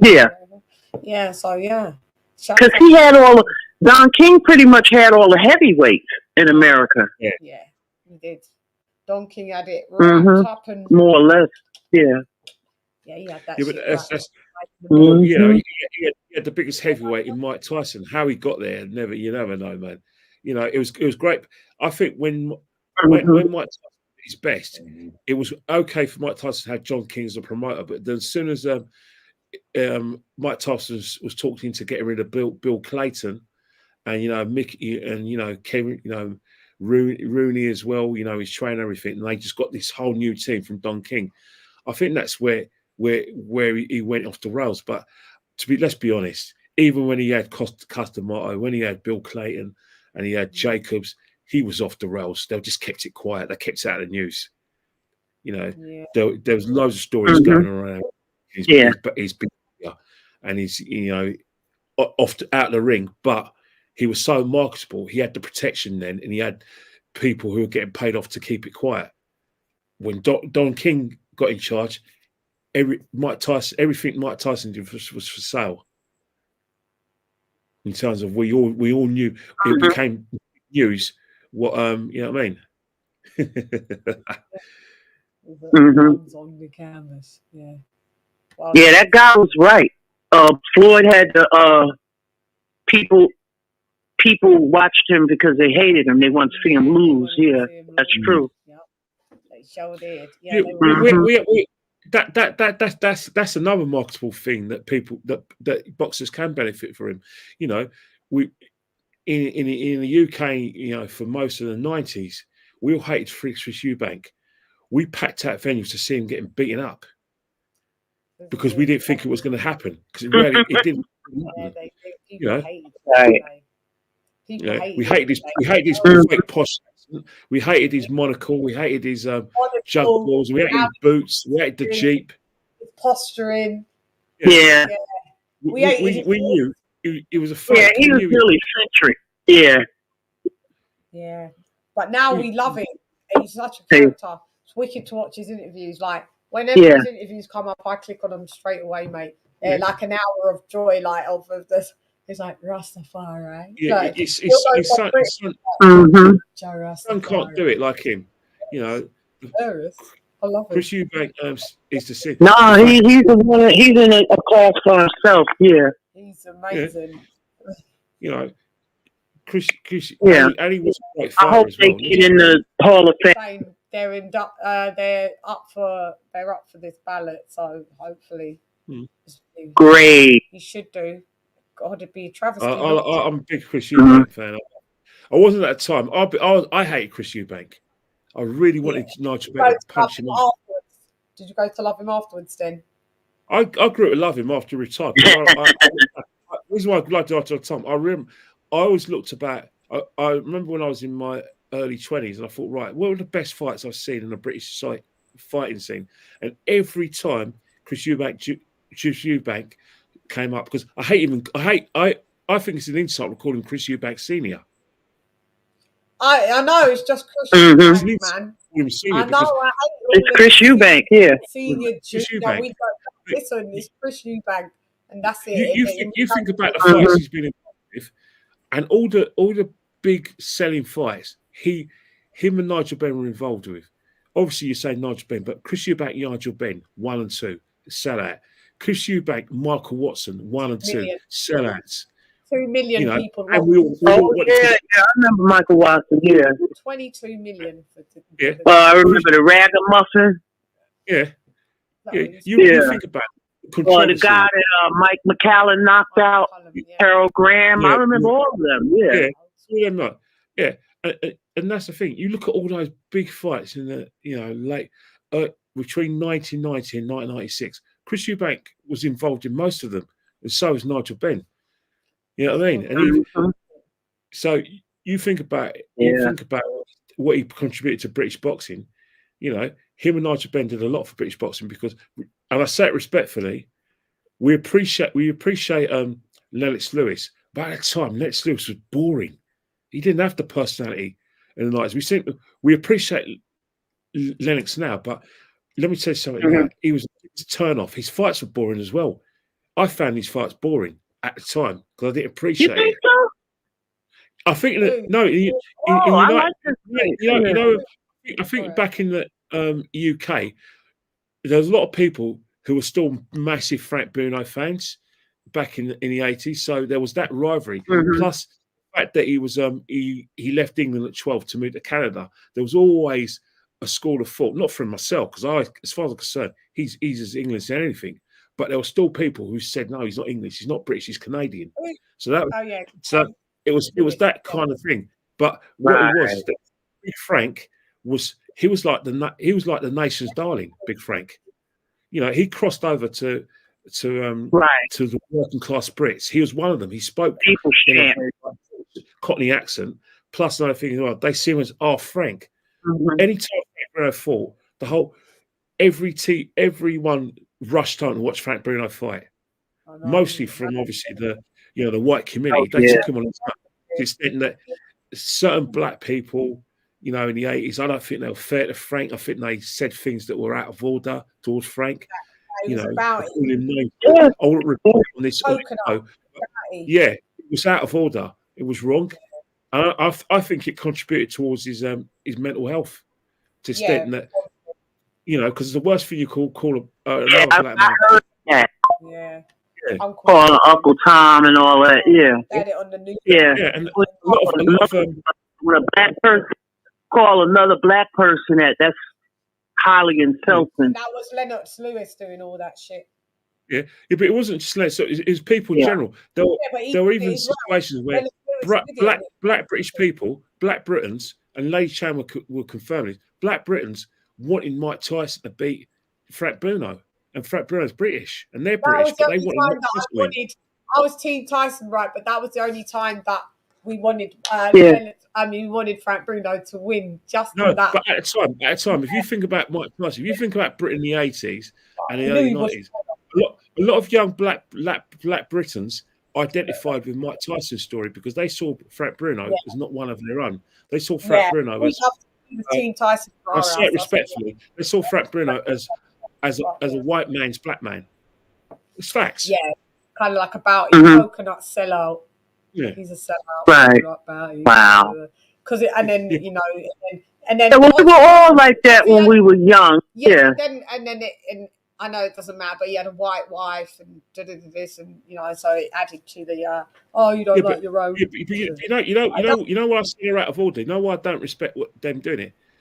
I always say to Frank, you know, one woman spoke to me. Me and this woman spoke about when we were at work, and she said to me, all those black guys who call Frank Brown a bounty, they got no business calling him that because who bought his ticket? White Britain bought his ticket. Who gave him unbelievable support? White Britain. Why is he going to go to people calling him a baddie when the people love him? Yeah. And bought that big house in Essex to help you people calling him a bounty. I'm gonna go into these guys' bosoms because at the end of the day they support me unconditionally. Yeah, sad. Yeah. I don't blame him. Yeah, I know. Britain rejected him. Right, you can't stereotype people. Everybody's different, you know. And when you call a person Uncle Tom, that's actually a compliment based on the book from Harriet Beecher Stowe. Because the real Uncle Tom was supposed to be a hero. I'm trying to think of his name. He helped slaves. Yeah, he was supposed to be a hero, but what they painted him out is he was a sellout. But they take it out of context. Yeah. So I think it's a certain.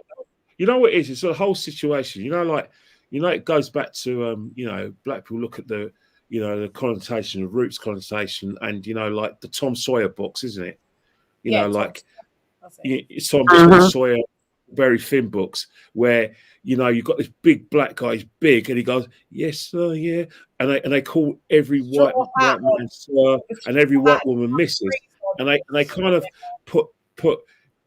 they kind of looked at the Uncle Tom, and they looked at those kind of characters. You know what I mean?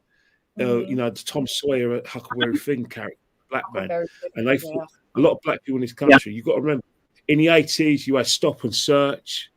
In England, I don't know what happened in the UK. We had stop and search in the 80s. You had riots in every city, race riots in every city in the 80s. From during some one, you had right. It all started in April '81, Brixton riots, and then in '81 you had rights in Liverpool.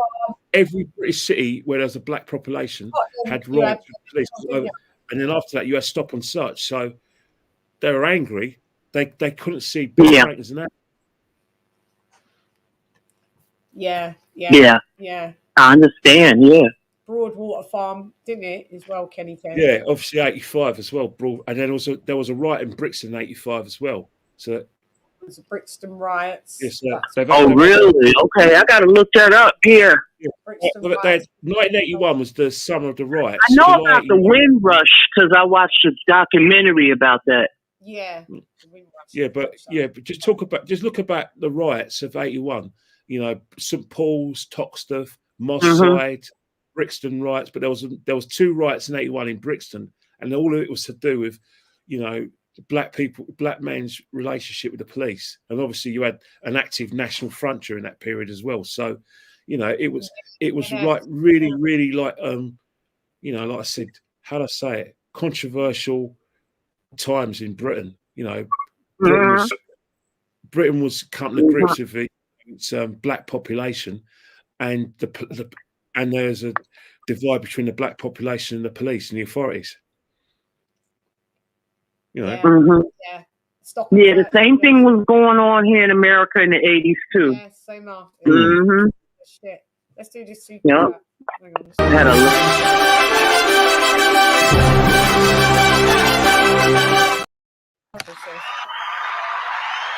Shouts out to what up, gangster? Retro boxing and documentaries. Thank you for Little bro. On your girl. Thank you so much. Thank you, blood.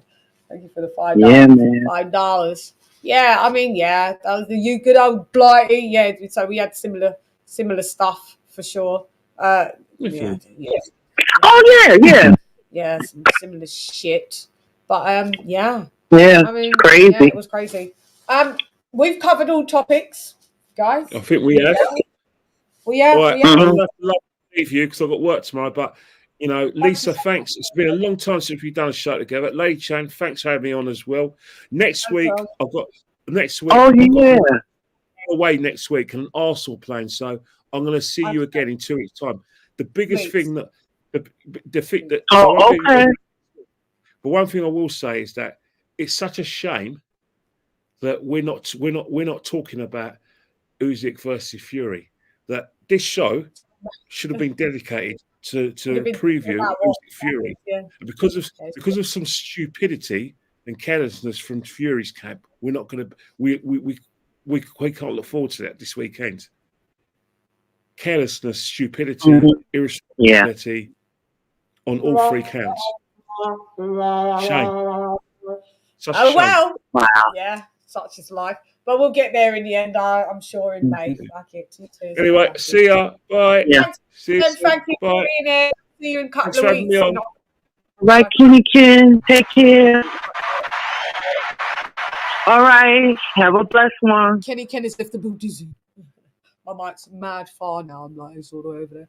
But yeah. Shouts out to Kenny Ken. And shouts out to you, sis. We're wrapping it up. Thanks for jumping on and coming on and adding. Oh, yeah. No problem. Adding to the conversation and giving us some knowledge, you know, because that's what we need, a little knowledge of, you know, from our compadres like yourself. Yeah, boxing's crazy right now. Oh, we the diehards. It's fucking, with the last. Yeah. It's Elijah. 2 ends. Yeah. Last of the Mohicans. Mohicans. Yeah, I know this, you know, but you know, such is life. But sis, thank you so much for joining me. Massively appreciated. All right, sis. Love you. Love you even more. Thanks for having me. Please, you're welcome anytime. Please, it's an honor to have you on. I love when you come on. So, thank you for coming on. Yeah, me too. I love to come on too. So good. Yeah, so. All righty, I'll be in the chat. Okay. Lisa Bells has left the booties in. So, guys, I want to thank you. I'll do the members only roll call, just to shut shit down. You know, we're nearly that 5,000 subscribers. Get there in the end, poco a poco, dia a dia, ya te sabes, you know. Let's do the members only members only roll call. Hang on, where are you? I've got so many windows open. So let's go.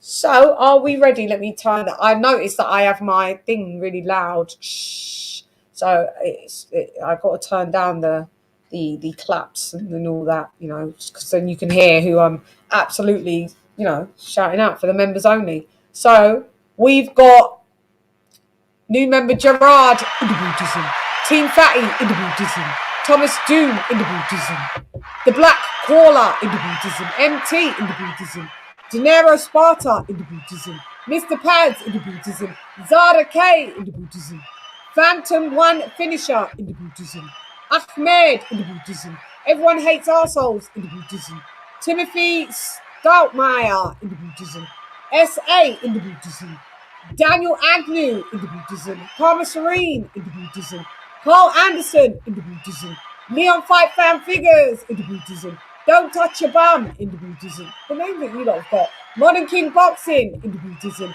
Dan 1983 in the bootism, Dub Right Side in the bootism, Stephen T in the bootism, the Queen, my sister Lisa Bales in the bootism, Nesta Bedford in the bootism. What up, bud? What up, gangster? Retro Boxing and Documentaries, Blood Boxing in the bootism, Conchonery in the bootism, Ricky Ricardo, mi hermano in the bootism, Harlem's Finest, my sister R to the left in the bootism, D-Style Boxing, mi hermano también in the bootism. AJ All Day, thank you for joining me, AJ All Day, Charlo in the bootism, King TJ, R.I.P. Upload type el primero en el edificio, ya tú sabes. And last but not least, Cardiff and Wales' finest, Dr. P. in the bootism. And if you would like to join the Shannaholics, you know what to do. Go to the front of the page, click to join, and join up. Me bar rat-a-tat-a-tat-a, brain splatter, what's the matter? Just start up, don't time, the body try, scatter, pick, pattering up all over your body, now you bruise and batter, tap, shatter, you never should do a lot.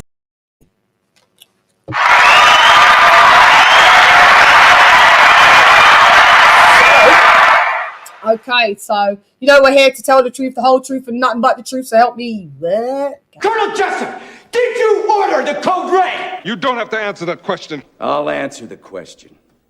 You want answers? I think I'm entitled. You want answers? I want the truth! You can't handle the truth! Knowledge is what? Knowledge is key. Knowledge is key.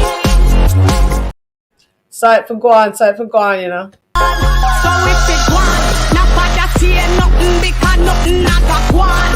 Lock off your eyes, cock, me make you cock. Them like we woulda liked them. Them not like me, some me not like them. Man, I figure set this straight and clarify. Put fire upon a pagan, aim for the cranium. Turn off the news, there's a bag of lies. Worst raised man, wanna informer, fun Babylon and every one of them dirty guys. And if they wanna go around the order, I guarantee somebody's floppy flight. We're waiting for Canelo to drop the. Has he said it yet? Because I've been on, so maybe he's talked about it. So stand by, Canelo. Please get the fuck out of here, man. It's my night. You know we're here to deal with stats, facts, and data. That's what we do. Facts matter. So if we're going to have a conversation, we have to agree that there's some things that are just true. Facts and data matter. Sí, pero recuerda, mi gente del mundo, mi gente de boxeo, estoy lista para ti, para todos, siempre. Ya tú sabes. Let's go. Listos para los chingazos. Listos para los chingazos. Estoy lista siempre para él. No lo sé. Anyway, you know, I am that bitch. Always been that bitch. Always will be that bitch. So, you know, I filled out the application and I got the job. The female Shrengali is always in the booty scene. It's tight, you suck at life, you don't want a round three. Worship the queen and your mic to pass. Keep it real, these chicks couldn't wipe my anyway, now let's go get Ferrari. I am the ultimate Bengali. These chickens can't even spell that. You hoes fucking repel that. Just a reminder when we're at the weekly wrap up, shiggity word.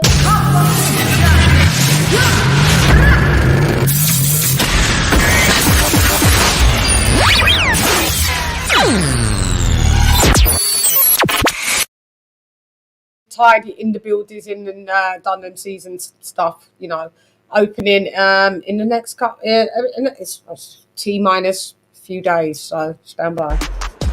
In the building.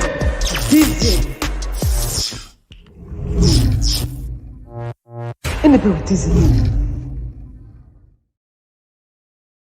That's right, guys. You guys have been amazing. I shall see you soon. Thank you for all the donations, super chats. Massively appreciated. Nice to see some of you guys back around. Massively appreciated. Thanks for the memberships. Thanks for just being here. So I appreciate it. Next time when I am back on, I shall let you know. Please just keep abreast of the community tab. So anyway, I'm gone. Hey girl, it's LadyChann, rep none less. Come watch with Shan. Gyan. God, I'm tired. I'm back on UK time for the most part, so I do get tired quite early. Anyway, LadyChann has left the Buddhism. Buenas noches a todos, te quiero mucho, mi gente de boxeo. Buenas noches, adiós, hasta luego. Gyan. LadyChann.